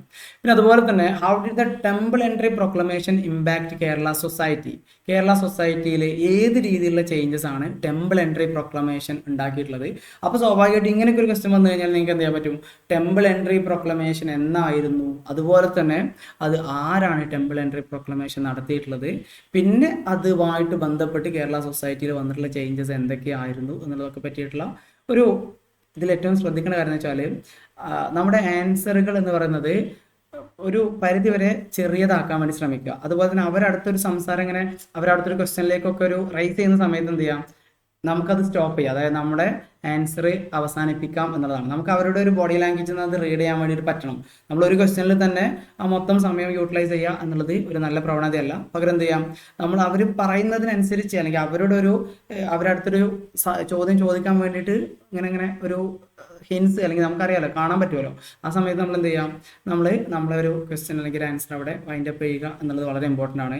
ആൻഡ് ഓൾസോ ഇംഗ്ലീഷിലാണെങ്കിൽ നമ്മൾ പലപ്പോഴും എന്ത് ചെയ്യാൻ പറ്റും, നമുക്കിപ്പോൾ അക്കോർഡിംഗ് ടു MGS നാരായൺ അല്ലെങ്കിൽ നമ്മൾ വേറെ എന്തെങ്കിലും നമ്മളൊരു പെർസ്പെക്റ്റീവ് എന്നൊക്കെ പറയുകയാണെങ്കിൽ ഫ്രം മൈ പെർസ്പെക്റ്റീവ് എന്നുള്ള രീതിയിലൊക്കെ എന്ത് ചെയ്യാൻ പറ്റും, നമുക്ക് അത് പ്രസൻറ്റ് ചെയ്യാൻ പറ്റുമെന്നുള്ളതാണ്. ലാംഗ്വേജ് അതുപോലെ തന്നെ നമ്മൾ എങ്ങനെയാണ് ഇത് പ്രസൻറ്റ് ചെയ്യുന്നത് എന്നുള്ളത് വളരെ ഇമ്പോർട്ടൻ്റ് തന്നെയാണ്. ദെൻ ഇവിടെ നമ്മളൊരു ന്യൂ എഡ്യൂക്കേഷൻ പോളിസി അറിയാലോ, പുതിയ NEP എന്ന് പറഞ്ഞിട്ട് 2020 നമുക്കറിയുന്ന സംഗതി തന്നെ ആയിരിക്കും. സോ അതുമായിട്ട് ബന്ധപ്പെട്ടുള്ള കാര്യങ്ങളും നല്ലൊരു ക്ലാരിറ്റി ഉണ്ടാവുന്നത് നന്നാവും. കാരണം ഇപ്പോഴത്തെ ഇപ്പോൾ നെറ്റ് എക്സാമിലും അതുപോലെ തന്നെ സെറ്റ് എക്സാമിലൊക്കെ പേപ്പർ 1 വരുന്ന പ്രധാനപ്പെട്ട ഒരു ഏരിയ ആണ് ന്യൂ എഡ്യൂക്കേഷൻ പോളിസി എന്ന് പറയുന്നത്. അപ്പോൾ അതുകൊണ്ട് അതിൻ്റെ ഒരു ബാക്ക്ഗ്രൗണ്ടും അതുപോലെ തന്നെ അതുമായിട്ട് ബന്ധപ്പെട്ട് വരാൻ സാധ്യതയുള്ള ചേഞ്ചസും എന്തൊക്കെയാണ് എന്നുള്ളതൊക്കെ പഠിക്കുന്നത് നന്നാവും. ദെൻ ഇവിടെ how do you integrate technology in teaching ഹിസ്റ്ററിയിൽ എങ്ങനെ ടെക്നോളജി ഇൻ്റഗ്രേറ്റ് ചെയ്യും. ഞാൻ നേരത്തെ പറഞ്ഞ സംഗതി തന്നെയാണ്, നമുക്ക് എന്ത് ചെയ്യാൻ പറ്റും പല രീതിയിലും. ഇപ്പോൾ ഇതിനകത്ത് പറഞ്ഞതെന്ന് വെച്ചാൽ വളരെ ഷോർട്ടായിട്ടുള്ള കുറച്ച് സംഗതികളാണ്. അതിലുപരി നിങ്ങളുടെ ഒരു അണ്ടർസ്റ്റാൻഡിങ്ങിനകത്ത് AI ടൂൾസിനെ നമുക്ക് എങ്ങനെ ഉപയോഗിക്കാം, ഇപ്പോൾ ChatGPT നമുക്ക് എങ്ങനെ ഉപയോഗിക്കാം, ഡീപ് സീക്കിനെയും ഗ്രോക്കിനെയും ഒക്കെ നമുക്ക് എങ്ങനെ ഉപയോഗിക്കാം, അതിനകത്ത് ഉള്ള സാധ്യതകൾ എന്തൊക്കെയാണ്, അത് നമ്മുടെ ഒരു സമയത്തിന് എങ്ങനെ സേവ് ചെയ്യാൻ വേണ്ടിയിട്ട് പറ്റും, നമ്മുടെ പ്രിപ്പറേഷനിൽ അത് എത്രമാത്രം ഇഫക്റ്റീവ് ആകും, അതുപോലെ തന്നെ കുട്ടികൾക്ക് നമുക്ക് എന്തൊക്കെ അതിലൂടെ എക്സ്ട്രാ ഡെലിവർ ചെയ്യാൻ പറ്റും, അവരുടെ അണ്ടർസ്റ്റാൻഡിങ്ങിൻ്റെ പവറിനെ നമുക്ക് വർദ്ധിപ്പിക്കാൻ എന്തൊക്കെ രീതിയിൽ സാധിക്കും എന്നുള്ളതൊക്കെ എന്ത് ചെയ്യാൻ പറ്റും. AI ഉപയോഗിച്ചിട്ട് നമുക്ക് വീഡിയോസ് ക്രിയേറ്റ് ചെയ്യാം, അല്ലെങ്കിൽ AI ഉപയോഗിച്ചിട്ട് നമുക്ക് ഇമേജുകൾ ക്രിയേറ്റ് ചെയ്യാം, ആൻഡ് AI ഉപയോഗിച്ചിട്ട് പെട്ടെന്ന് നമുക്ക് എന്ത് ചെയ്യാൻ പറ്റും, സ്ലൈഡുകൾ പ്രിപ്പയർ ചെയ്യാൻ പറ്റും. അതുപോലെ ഭയങ്കര അട്രാക്റ്റീവ് ആയിട്ടുള്ള ഇമേജുകളൊക്കെ ഉള്ള സ്ലൈഡുകൾ നമുക്ക് പ്രിപ്പയർ ചെയ്യാൻ പറ്റും. ഇങ്ങനെയുള്ള കാര്യങ്ങളൊക്കെ എന്ത് ചെയ്യാൻ പറ്റും പറയുക. ആൻഡ് ഓൾസോ നമ്മൾ ക്ലാസ് റൂമിൽ വീഡിയോസൊക്കെ ഉപയോഗിക്കുന്നു, സ്പീക്കറൊക്കെ ഉപയോഗിക്കുന്നു, അത് വെച്ചിട്ട് കുട്ടികൾക്ക് ഒരു ക്ലാരിറ്റി നമ്മൾ നൽകുന്നു. വെറും ഒരു ലെക്ചർ മെത്തേഡിൽ നിന്ന് വ്യത്യസ്തമായിട്ട് കുറച്ചുകൂടിയൊക്കെ ഒരു ഡിജിറ്റൽ ക്ലാസ് റൂമിലേക്ക് മാറുന്നു എന്നുള്ളതിനൊക്കെ പറയുക എന്നുള്ളത് ഭയങ്കര പ്രധാനപ്പെട്ടാണ്.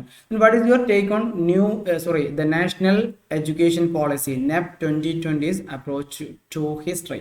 അതായത് ഹിസ്റ്ററിയിൽ അല്ലെങ്കിൽ ഈ ഒരു NEP എന്ന് പറയുന്നത് ഹിസ്റ്ററിനെ എങ്ങനെ അപ്രോച്ച് ചെയ്തിട്ടുള്ളത് എന്നുള്ളതാണ് നിങ്ങളുടെ അഭിപ്രായം എന്ന് ചോദിച്ചു കഴിഞ്ഞാൽ നിങ്ങൾക്ക് പറയാൻ പറ്റുന്ന സംഗതി എന്ന് വെച്ചാൽ ഒരു മൾട്ടി ഡിസിപ്ലിനറി അപ്രോച്ച് വന്നിട്ടുണ്ട്. ഇപ്പം നിങ്ങൾ കോളേജുകളിലേക്ക് പോയി കഴിഞ്ഞാൽ അറിയാൻ പറ്റുന്നുണ്ടായിരിക്കും, FY UGP എന്ന് പറഞ്ഞിട്ട് അതിനകത്ത് ഒരുപാട് മൈനർ മേജർ കോഴ്സുകളാണ്. ഇപ്പോൾ ഏറ്റവും ഡിമാൻഡ് ഉള്ളതാണ് ശരിക്കും ഹിസ്റ്ററി ഡിപ്പാർട്ട്മെൻറ്റ് ഓഫർ ചെയ്യുന്ന കോഴ്സ് എന്ന് പറയുന്നത്. കാരണം ആൾക്കാർക്ക് കുറച്ചുകൂടി ഇൻട്രസ്റ്റിംഗ് ആണ്, ആൻഡ് ഓൾസോ കുറച്ചുകൂടി ഈസി ആയിട്ട് പഠിക്കുക എന്നുള്ള രീതിയിലുള്ള ഒരു തോട്ട് എല്ലാവർക്കും ഉണ്ട്. അതുകൊണ്ട് തന്നെ ഇപ്പോൾ കെമിസ്ട്രി പഠിക്കുന്ന ആൾക്കാരും മാത്സ് പഠിക്കുന്ന ആൾക്കാരൊക്കെ എന്ത് ചെയ്യുന്നുണ്ട്, ഹിസ്റ്ററി കോഴ്സുകൾ എടുക്കുന്നുണ്ട്. അപ്പോൾ ഈ ഒരു മൾട്ടി ഡിസിപ്ലിനറി അപ്രോച്ച് ഹിസ്റ്ററിനെ ഒരുപാട് ഹെൽപ്പ് ചെയ്യുന്നുണ്ട്. അതുപോലെ തന്നെ ഹിസ്റ്ററി സ്റ്റുഡൻസിന് മറ്റ് സബ്ജക്റ്റുകൾ പഠിക്കാൻ പറ്റുന്നുണ്ട്. അപ്പോൾ ആ രീതിയിലൊക്കെ എന്ത് ചെയ്യുക, അത് നിങ്ങൾക്ക് അത് ഡെലിവർ ചെയ്യാൻ പറ്റും എന്നുള്ളത് തന്നെയാണ്. പിന്നെ ഇതിനകത്ത് ഗാന്ധിയൻ ആയിട്ടുള്ള ഫോർ എക്സാമ്പിൾ പറയുകയാണെങ്കിൽ നോൺ കോപ്പറേഷൻ മൂവ്മെൻറ്റ് പരാജയമായിരുന്നു എന്നൊരു കുട്ടി അഭിപ്രായപ്പെടുകയാണ്. അപ്പോൾ നിങ്ങൾ എങ്ങനെ റെസ്പോണ്ട് ചെയ്യും? ഇതിപ്പോൾ ഞാനൊരു എക്സാമ്പിൾ ഇവിടെ കൊടുത്തു എന്ന് മാത്രമേ ഉള്ളൂ.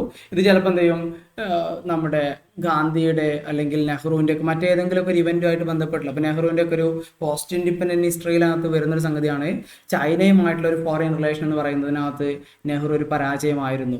ഹൗ യു റെസ്പോണ്ട് അല്ലെങ്കിൽ how you comment on this എന്നുള്ള രീതിയിലൊക്കെ എന്ത് ചെയ്യും, ചിലപ്പോൾ ക്വസ്റ്റ്യൻസ് വരും. അല്ലെങ്കിൽ ഒരു കുട്ടി അങ്ങനെ പറഞ്ഞു, അപ്പോൾ നിങ്ങൾ എങ്ങനെയാണ് ആ കുട്ടിനോട് അതുമായിട്ട് ബന്ധപ്പെട്ട് സംസാരിക്കുക എന്നുള്ള രീതിയിലൊക്കെ വരും എന്നുള്ളത് തന്നെയാണ്.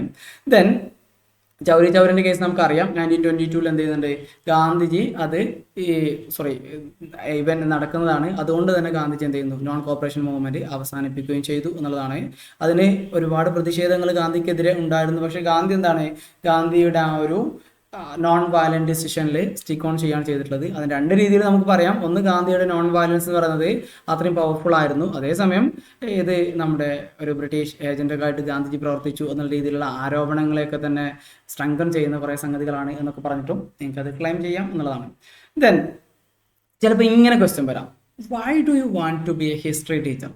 എന്തുകൊണ്ട് നിങ്ങൾക്ക് ഒരു ഹിസ്റ്ററി ടീച്ചർ ആവണം എന്ന് ആഗ്രഹം വന്നു? അല്ലെങ്കിൽ അടുത്തൊരു ചോദ്യം ചിലപ്പോൾ ഇങ്ങനെ ആയിരിക്കും, why you want to be a teacher? എന്തിനാണ് നിങ്ങളൊരു ടീച്ചർ ആവുന്നത്? ആ രീതിയിലുള്ള ക്വസ്റ്റ്യൻ വന്നു കഴിഞ്ഞാൽ അതിനുള്ള ആൻസർ എന്ത് എന്നുള്ളത് വീട്ടിൽ നിന്ന് തന്നെ എന്ത് ചെയ്യാം, പഠിച്ചിട്ട് പോവുക എന്നുള്ളതാണ്.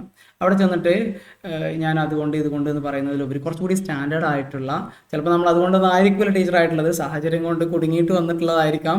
പക്ഷേ സ്റ്റിൽ എന്ത് ചെയ്യണം, നമ്മൾ ഒരു ഒരു ആൻസർ അവിടെ ഉണ്ടാക്കി വെക്കണം എന്നുള്ളത് തന്നെയാണ്. നമുക്ക് ടീച്ചിങ് ഭയങ്കര ഇഷ്ടമാണ്. ഞാൻ ചെറിയ കുട്ടിയായിരുന്ന മുതലേ എൻ്റെ പാഷനായിരുന്നു ടീച്ചിങ്. പിന്നെ എൻ്റെ ചരിത്രത്തിലുള്ള നോളജുകളൊക്കെ മറ്റുള്ളവരുമായിട്ട് ഷെയർ ചെയ്യാൻ എനിക്ക് ഭയങ്കര ആഗ്രഹമാണ്. ഈ രീതിയിലൊക്കെ എന്ത് ചെയ്യാം, പറഞ്ഞിട്ട് ഒരു ഇമ്പ്രസീവ് ആയിട്ടൊരു ആൻസർ അതിന് കണ്ടെത്തുക എന്നുള്ളത് തന്നെയാണ്. ദെൻ ഇതിനകത്ത് ഇപ്പോൾ ഈ കോൺട്രവേഴ്ഷ്യൽ ടോപ്പിക്കുകൾ നിങ്ങൾ എങ്ങനെ മാനേജ് ചെയ്യുമെന്നുള്ളതാണ്. പലപ്പോഴും നമുക്ക് പെടുന്ന ഒരു പ്രശ്നം എന്ന് വെച്ചാൽ നമ്മൾ ബയാസ്ഡ് ആയിരിക്കും. അതുകൊണ്ട് തന്നെ കോൺട്രവേഴ്ഷ്യൽ ടോപ്പിക്കിനോട് നമ്മൾ ആ ഒരു ബയാസ്ഡ് അപ്രോച്ച് സ്വീകരിക്കാനുള്ള സാധ്യതയുണ്ട്. അപ്പോൾ നമ്മൾ അവിടെ കുറച്ചുകൂടി നമ്മളെ സേഫ് ആക്കാൻ വേണ്ടിയിട്ട് പറയേണ്ടത്, നമ്മൾ എന്ത് ചെയ്യുക, ഒതൻറ്റിക് സോഴ്സുകൾ ഉപയോഗിച്ചിട്ട് കോൺട്രവേഴ്ഷ്യൽ ആയിട്ടുള്ള ടോപ്പിക്കുകൾ നമ്മൾ പഠിപ്പിക്കും. അതിനകത്ത് കുറച്ചുകൂടിയൊക്കെ ഒതൻറ്റിക് ആയിട്ടുള്ള ഓതേഴ്സിനെ നമ്മൾ പിടിക്കും. അതുപോലെ തന്നെ അങ്ങനെയുള്ള ആർട്ടിക്കിളുകൾ, അങ്ങനെയുള്ള ജേർണൽസിനെ ഡിപ്പെൻഡ് ചെയ്യും. ആ രീതിയിൽ സംസാരിക്കുന്നത് കുറച്ചുകൂടിയൊക്കെ നമ്മളെ ഭാഗം സേഫ് ആക്കാൻ സഹായിക്കും എന്നുള്ളതാണ്. ഈ ഒരു ബാബരി മസ്ജിദ് ഇവൻ്റൊക്കെയാണ് ജസ്റ്റ് സൂചിപ്പിച്ചു എന്നേ ഉള്ളൂ. ആൻഡ് ആ ഇവൻറ്റിൽ നിങ്ങളൊരു ടേക്ക് എന്താണെന്ന് വെച്ച് കഴിഞ്ഞാൽ നിങ്ങൾ എന്ത് ചെയ്യുക, കുറച്ചുകൂടി ഒതൻറ്റിക് ആയിട്ട് നിങ്ങൾക്ക് തോന്നുന്ന ആ ഒരു അല്ലെങ്കിൽ നിങ്ങൾ പഠിച്ചിട്ടുള്ള സംഗതി എന്ത് ചെയ്യുക, അവിടെ പ്രസൻറ്റ് ചെയ്യുക എന്നുള്ളത് തന്നെയാണ്. Then how would you explain the significance of the renaissance to higher secondary students? റണൈസൻസിൻ്റെ പ്രാധാന്യം എന്താണെന്ന് വെച്ച് കഴിഞ്ഞാൽ സ്വാഭാവികമായിട്ടും അധികം ആലോചിക്കേണ്ട ആവശ്യമൊന്നുമില്ല. ഈ ഒരു ഹ്യൂമനിസം, സയൻറ്റിഫിക് അഡ്വാൻസ്മെൻറ്റ് അല്ലെങ്കിൽ സയൻറ്റിഫിക് ടെമ്പർ, അതുപോലെ തന്നെ സ്പിരിറ്റ് ഓഫ് അഡ്വഞ്ചർ, അതുപോലെയുള്ള ഒരുപാട് സംഗതികൾ എന്ത് ചെയ്യാൻ പറ്റും, നിങ്ങൾക്ക് അതിനകത്ത് ഉൾക്കൊള്ളിക്കാൻ പറ്റും എന്നുള്ളത് തന്നെയാണ്. പിന്നെ ആ ഒരു റിലീജിയസ്ലി റിജിഡ് ആയിരുന്ന സൊസൈറ്റി എന്ത് ചെയ്യുന്നു, റിഫോർമേഷനിലേക്ക് എത്തുന്നു. അതുപോലെ തന്നെ റിലീജിയൻ്റെ ആ ഒരു പ്രിഡോമിനൻസ് ഇല്ലാതെ ആവുന്നു. എന്നുള്ള ഒരുപാട് കാര്യങ്ങൾ കുറച്ചുകൂടി സയൻറ്റിഫിക് ആയിട്ട് മാറി എന്നുള്ളതൊക്കെ നിങ്ങൾക്ക് എന്ത് ചെയ്യാം, അവിടെ പറഞ്ഞ് ഫലിപ്പിക്കാവുന്നതാണ്. ദെൻ ബ്രിട്ടീഷ് കൊളോണിയൽ പോളിസീസിൻ്റെ എക്കണോമിക് ഇമ്പാക്റ്റ് ഞാൻ നേരത്തെ പറഞ്ഞ തന്നെയാണ്. അതിനകത്ത് എന്ത് ചെയ്യാൻ പറ്റും, ഈ ഒരു settlements, land revenue settlement, commercialisation of agriculture, de industrialisation. Shashi തരൂരിൻ്റെ ഒരു സ്പീച്ചിനകത്ത് ആൾ പറയുന്നതെന്ന് വെച്ചാൽ, നിങ്ങൾ കേട്ടിട്ടുണ്ടായിരിക്കും മേ ബി, ബ്രിട്ടൻ്റെ industrialisation is the de industrialisation of India എന്നുള്ളതാണ്. ഇന്ത്യയിൽ അതുവരെ ഉണ്ടായിരുന്ന ഹാൻഡിക്രാഫ്റ്റ് ഇൻഡസ്ട്രി, അതുപോലെ തന്നെ വീവിങ്, ഇങ്ങനെയുള്ള ഇൻഡസ്ട്രികളൊക്കെ അവിടെ വളരെ ഫ്ലറിഷ്ഡ് ആയിരുന്നു, അല്ലെങ്കിൽ ഭയങ്കര പ്രോഫിറ്റിൽ മുന്നോട്ട് പോകുന്ന ഇൻഡസ്ട്രീസ് ആയിരുന്നു. പക്ഷെ ബ്രിട്ടീഷുകാർ ഇവിടെ വന്നിട്ട് എന്ത് ചെയ്യുന്നു, ഇവിടുത്തെ ട്രഡീഷണൽ ഇൻഡസ്ട്രീസിനൊക്കെ ഡീ ഇൻഡസ്ട്രിയലൈസ് ചെയ്യുന്നു. എന്നിട്ട് ഇവിടുന്ന് റോ മെറ്റീരിയൽ ബ്രിട്ടനിലേക്ക് കൊണ്ടുപോയിട്ട് എന്ത് ചെയ്യുന്നു, അവർ അവിടെ ഇൻഡസ്ട്രീസ് ഉണ്ടാക്കുകയും ചെയ്യുന്നു എന്നുള്ളതാണ്. സോ ഇതെല്ലാം എന്ത് ചെയ്യാൻ പറ്റും, നിങ്ങൾക്ക് അവിടെ പ്രസൻറ്റ് ചെയ്യാൻ പറ്റും എന്നുള്ളത് തന്നെയാണ്. പിന്നെ ഏതൊരു ക്വസ്റ്റ്യൻ ആണെങ്കിലും നമ്മൾ ഒരുപാട് ലെങ്തി ആൻസേഴ്സിലേക്ക് പോയിട്ട് കുറേ സമയം കളയുന്നതിന് പകരം അവരുടെ ഒരു റിയാക്ഷൻ എങ്ങനെയാണെന്ന് നോക്കിയിട്ട് എന്ത് ചെയ്യുക, നമ്മൾ ആ ഒരു ക്വസ്റ്റ്യൻ്റെ ആൻസർ അവിടെ വൈൻഡപ്പ് ചെയ്യണോ എന്നുള്ളത് നോക്കുക.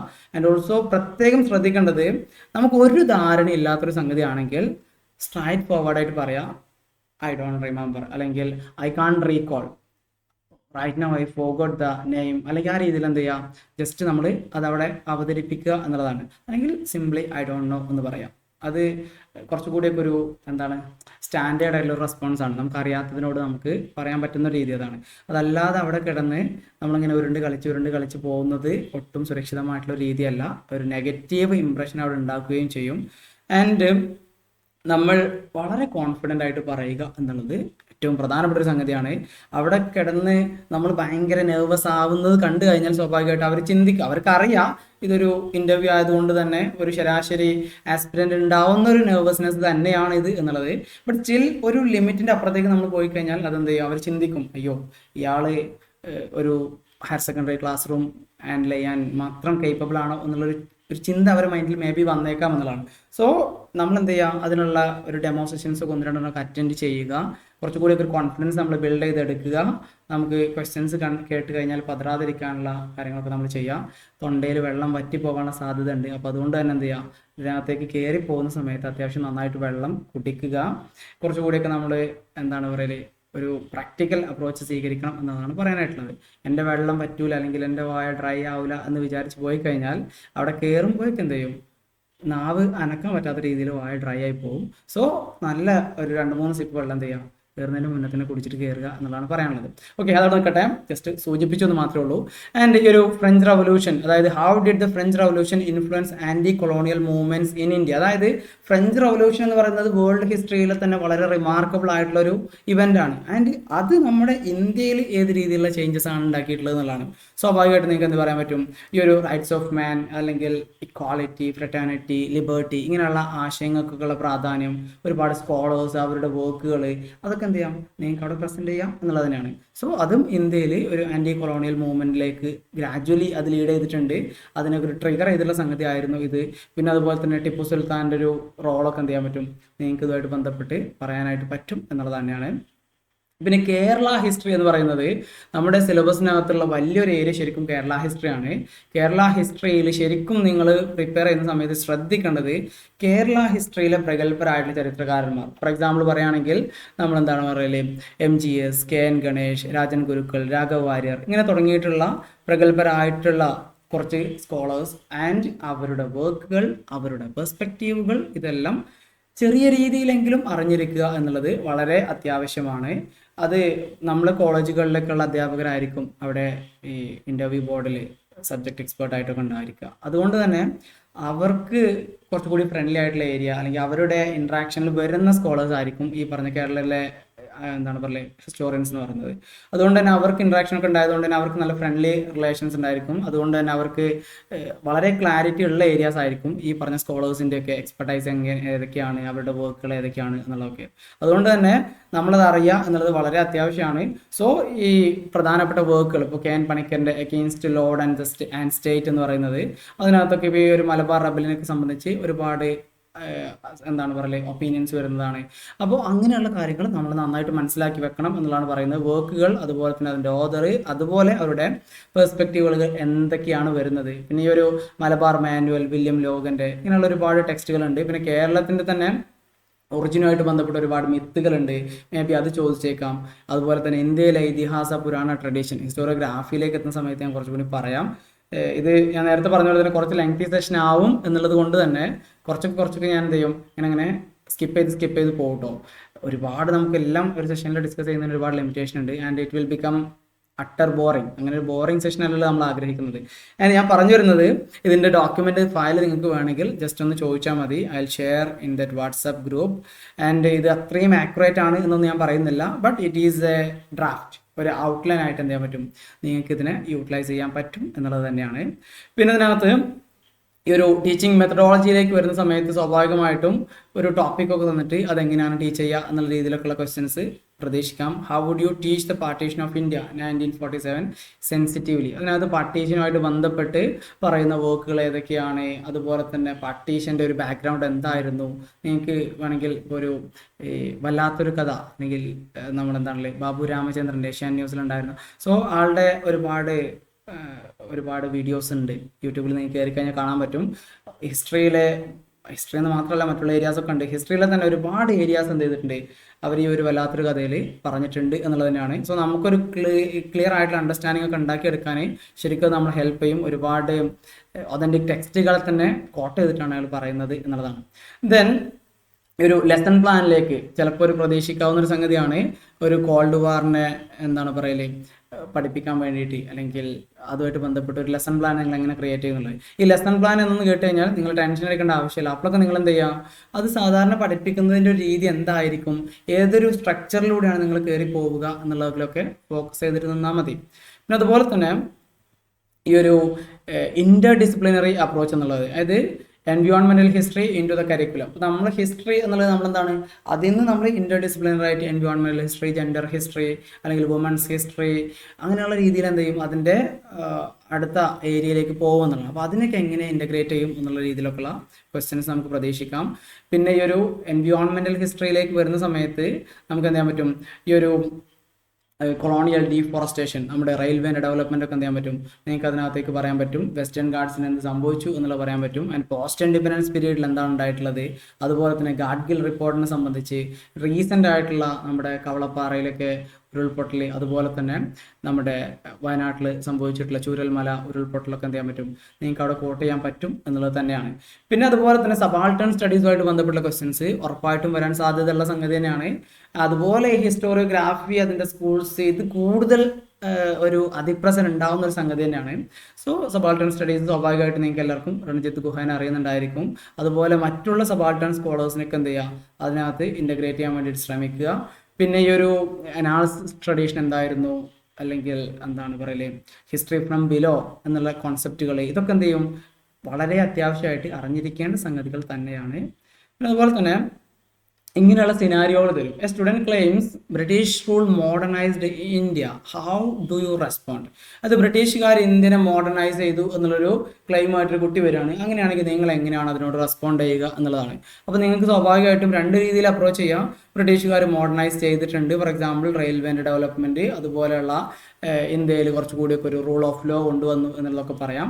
ആൻഡ് നിങ്ങൾ എന്ത് ചെയ്യുക, അതിനെ ചലഞ്ച് ചെയ്യുന്ന രീതിയിൽ റെയിൽവേ എന്നുള്ളത് ബ്രിട്ടീഷുകാർ പോവാത്ത സ്ഥലങ്ങളിൽ എന്ത് ചെയ്തിട്ടുണ്ട്, റെയിൽവേൻ്റെ ഡെവലപ്മെൻറ്റ് ഉണ്ടായിട്ടുണ്ട്. ബ്രിട്ടീഷുകാർ പോവാത്ത സ്ഥലങ്ങളിലും റൂൾ ഓഫ് ലോ ഉണ്ടായിട്ടുണ്ട്. അതായത് ബ്രിട്ടീഷുകാരുണ്ടാവണം എന്നുള്ളൊരു നിർബന്ധം അതിനില്ല, പകരം എന്താണ്, അതൊക്കെ ഒരു സാഹചര്യത്തിൻ്റെ ഒരു കാലത്തിൻ്റെ നിർബന്ധം ആയിരുന്നു എന്നുള്ള രീതിയിലൊക്കെ എന്ത് ചെയ്യാൻ പറ്റും, നിങ്ങൾക്ക് അതിനെ സമർത്ഥിക്കാനായിട്ട് പറ്റും. ആൻഡ് പ്രധാനമായിട്ടും ഇന്ത്യയെ ബ്രിട്ടീഷുകാർ എക്കണോമിക്കലി ലൂട്ട് ചെയ്തിരുന്നു എന്നുള്ള ഭാഗത്ത് എന്ത് ചെയ്യാം, സ്റ്റിക്ക് ഓൺ ചെയ്യാൻ വേണ്ടി ശ്രമിക്കുക. കാരണം ഇന്ത്യയിൽ ബ്രിട്ടീഷുകാർ ഇന്ത്യയിലേക്ക് വരുന്ന സമയത്ത് ഇന്ത്യയുടെ GDP എന്ന് പറയുന്നത് വേൾഡ് GDPയുടെ തന്നെ ഏതാണ്ട് എന്താണ് പറയുക 1/4 അല്ലെങ്കിൽ ഒരു 25% ഇന്ത്യൻ കോൺട്രിബ്യൂഷൻ ആയിരുന്നു. പക്ഷെ ബ്രിട്ടീഷുകാർ പോകുന്ന സമയത്ത് ഇന്ത്യൻ കോൺട്രിബ്യൂഷൻ എന്ന് പറയുന്നത് അത് വളരെ നിസ്സാരമായിട്ടുള്ള 3% ചുരുങ്ങി എന്നുള്ളതൊക്കെ നിങ്ങൾക്ക് പറയാം. ആൻഡ് ഇന്ത്യയിലെ മൊത്തത്തിലുള്ള ഫൈനാൻഷ്യൽ സ്ട്രക്ചറിനെ മൊത്തം ബ്രിട്ടീഷുകാർ ബ്രേക്ക് ചെയ്തിട്ടുണ്ടായിരുന്നു എന്നുള്ളതൊക്കെ സൂചിപ്പിക്കാവുന്നതാണ്. അതേസമയം കൊളോണിയൽ മോഡേണിറ്റി എന്ന് പറയുന്നത്, നമ്മുടെ ഒരു ഇൻ്റലക്ച്വൽ മോഡേണിറ്റി എന്നൊക്കെ പറയുന്നത് അവിടെ ഉള്ള സംഗതി തന്നെയാണ്. അപ്പോൾ അതിനെ ആ രീതിയിൽ നിങ്ങൾക്ക് എന്ത് ചെയ്യാൻ പറ്റും, അതിൽ വേണ്ട രീതിയിൽ അത് ഡിപ്പെൻഡ്സ് അപ്പോൺ സിറ്റുവേഷൻ അനുസരിച്ച് എന്ത് ചെയ്യാം നിങ്ങൾക്ക് പറയാം എന്നുള്ളത് തന്നെയാണ്. പിന്നെ അതേപോലെ തന്നെ ഒരു കാസ്റ്റ് ബേസ്ഡ് ഡിസ്ക്രിമിനേഷൻ ക്ലാസ് റൂമിൽ നിങ്ങൾ എങ്ങനെ ഡിസ്കസ് ചെയ്യും, അല്ലെങ്കിൽ അതിനൊക്കെ വേണ്ടിയിട്ടുള്ള എന്താണ് മെറ്റീരിയൽ നിങ്ങൾ എന്തൊക്കെയാണ് പ്രസൻറ്റ് ചെയ്യുക എന്നുള്ളതൊക്കെ ചോദിച്ചു കഴിഞ്ഞാൽ കുട്ടികളുടെ അടുത്ത് എങ്ങനെ ഒരു അവയർനെസ് ഉണ്ടാക്കും എന്നുള്ളതൊക്കെ. സോ അതിൽ നിങ്ങൾക്ക് എന്ത് ചെയ്യാൻ പറ്റും, ജ്യോതിബ ഫുലെയുടെ ഗുലാംഗിരിനെ സംബന്ധിച്ച് പറയാൻ പറ്റും. അതുപോലെ തന്നെ കോൺസ്റ്റിറ്റ്യൂഷണൽ വാല്യൂസിനെ സംബന്ധിച്ച്, ആർട്ടിക്കിൾ 15 സംബന്ധിച്ച്, അംബേദ്കറിൻ്റെ അനിഹിലേഷൻ ഓഫ് കാസ്റ്റിനെ സംബന്ധിച്ചൊക്കെ വൃത്തിയായിട്ട് നിങ്ങൾക്ക് അവിടെ അവതരിപ്പിക്കാം എന്നുള്ളത് തന്നെയാണ്. ദെൻ ഈ ഒരു ഹിസ്റ്റോറിയോഗ്രാഫിയിലേക്ക് വരുന്ന സമയത്ത്, ഹിസ്റ്റോറിയോഗ്രാഫിയിൽ എന്താണ് ഹിസ്റ്ററി, പ്രധാനമായിട്ട് നമ്മൾ എക്സ്പെക്ട് ചെയ്യുന്ന ഒരു ചോദ്യമാണ്. What is the difference between history and historiography? അതെങ്ങനെയാണ് നമ്മൾ തരംതിരിക്കുക എന്നുള്ളൊരു ചോദ്യം കാണാം. ആൻഡ് സിമ്പിൾ വേർഡ്സിൽ പറയുകയാണെങ്കിൽ ഹിസ്റ്റോറിയോഗ്രാഫി എന്ന് പറയുന്നത് ഹിസ്റ്ററി എഴുതിയതിനെ പറ്റി പഠിക്കുന്ന, അല്ലെങ്കിൽ ഹിസ്റ്ററി എഴുതുന്നതുമായിട്ട് ബന്ധപ്പെട്ട് വരുന്നതാണ് ഹിസ്റ്റോറിയോഗ്രാഫി എന്ന് പറയുന്നത്. ആൻഡ് ഹിസ്റ്ററി എന്ന് പറഞ്ഞു കഴിഞ്ഞാൽ ഒരുപാട് അർത്ഥതലങ്ങളുള്ള ഒരു പാസ്റ്റിൻ്റെ റെക്കോർഡ്സ് ആണെങ്കിൽ ഹ്യൂമൻ്റെ ഡെവലപ്മെൻറ്റുമായിട്ട് ബന്ധപ്പെട്ടുള്ള സംഗതികളാണ് എന്നൊക്കെ പറഞ്ഞിട്ട് പറയാവുന്ന ഒരു ഏരിയ ആണ്. പിന്നെ അതേപോലെ തന്നെ ഹിസ്റ്ററിനെ സംബന്ധിച്ച് ഒരുപാട് ഡെഫിനേഷൻസ് ഉണ്ട്. അപ്പോൾ അതും നിങ്ങൾക്ക് അവിടെ കോട്ട് ചെയ്യാം.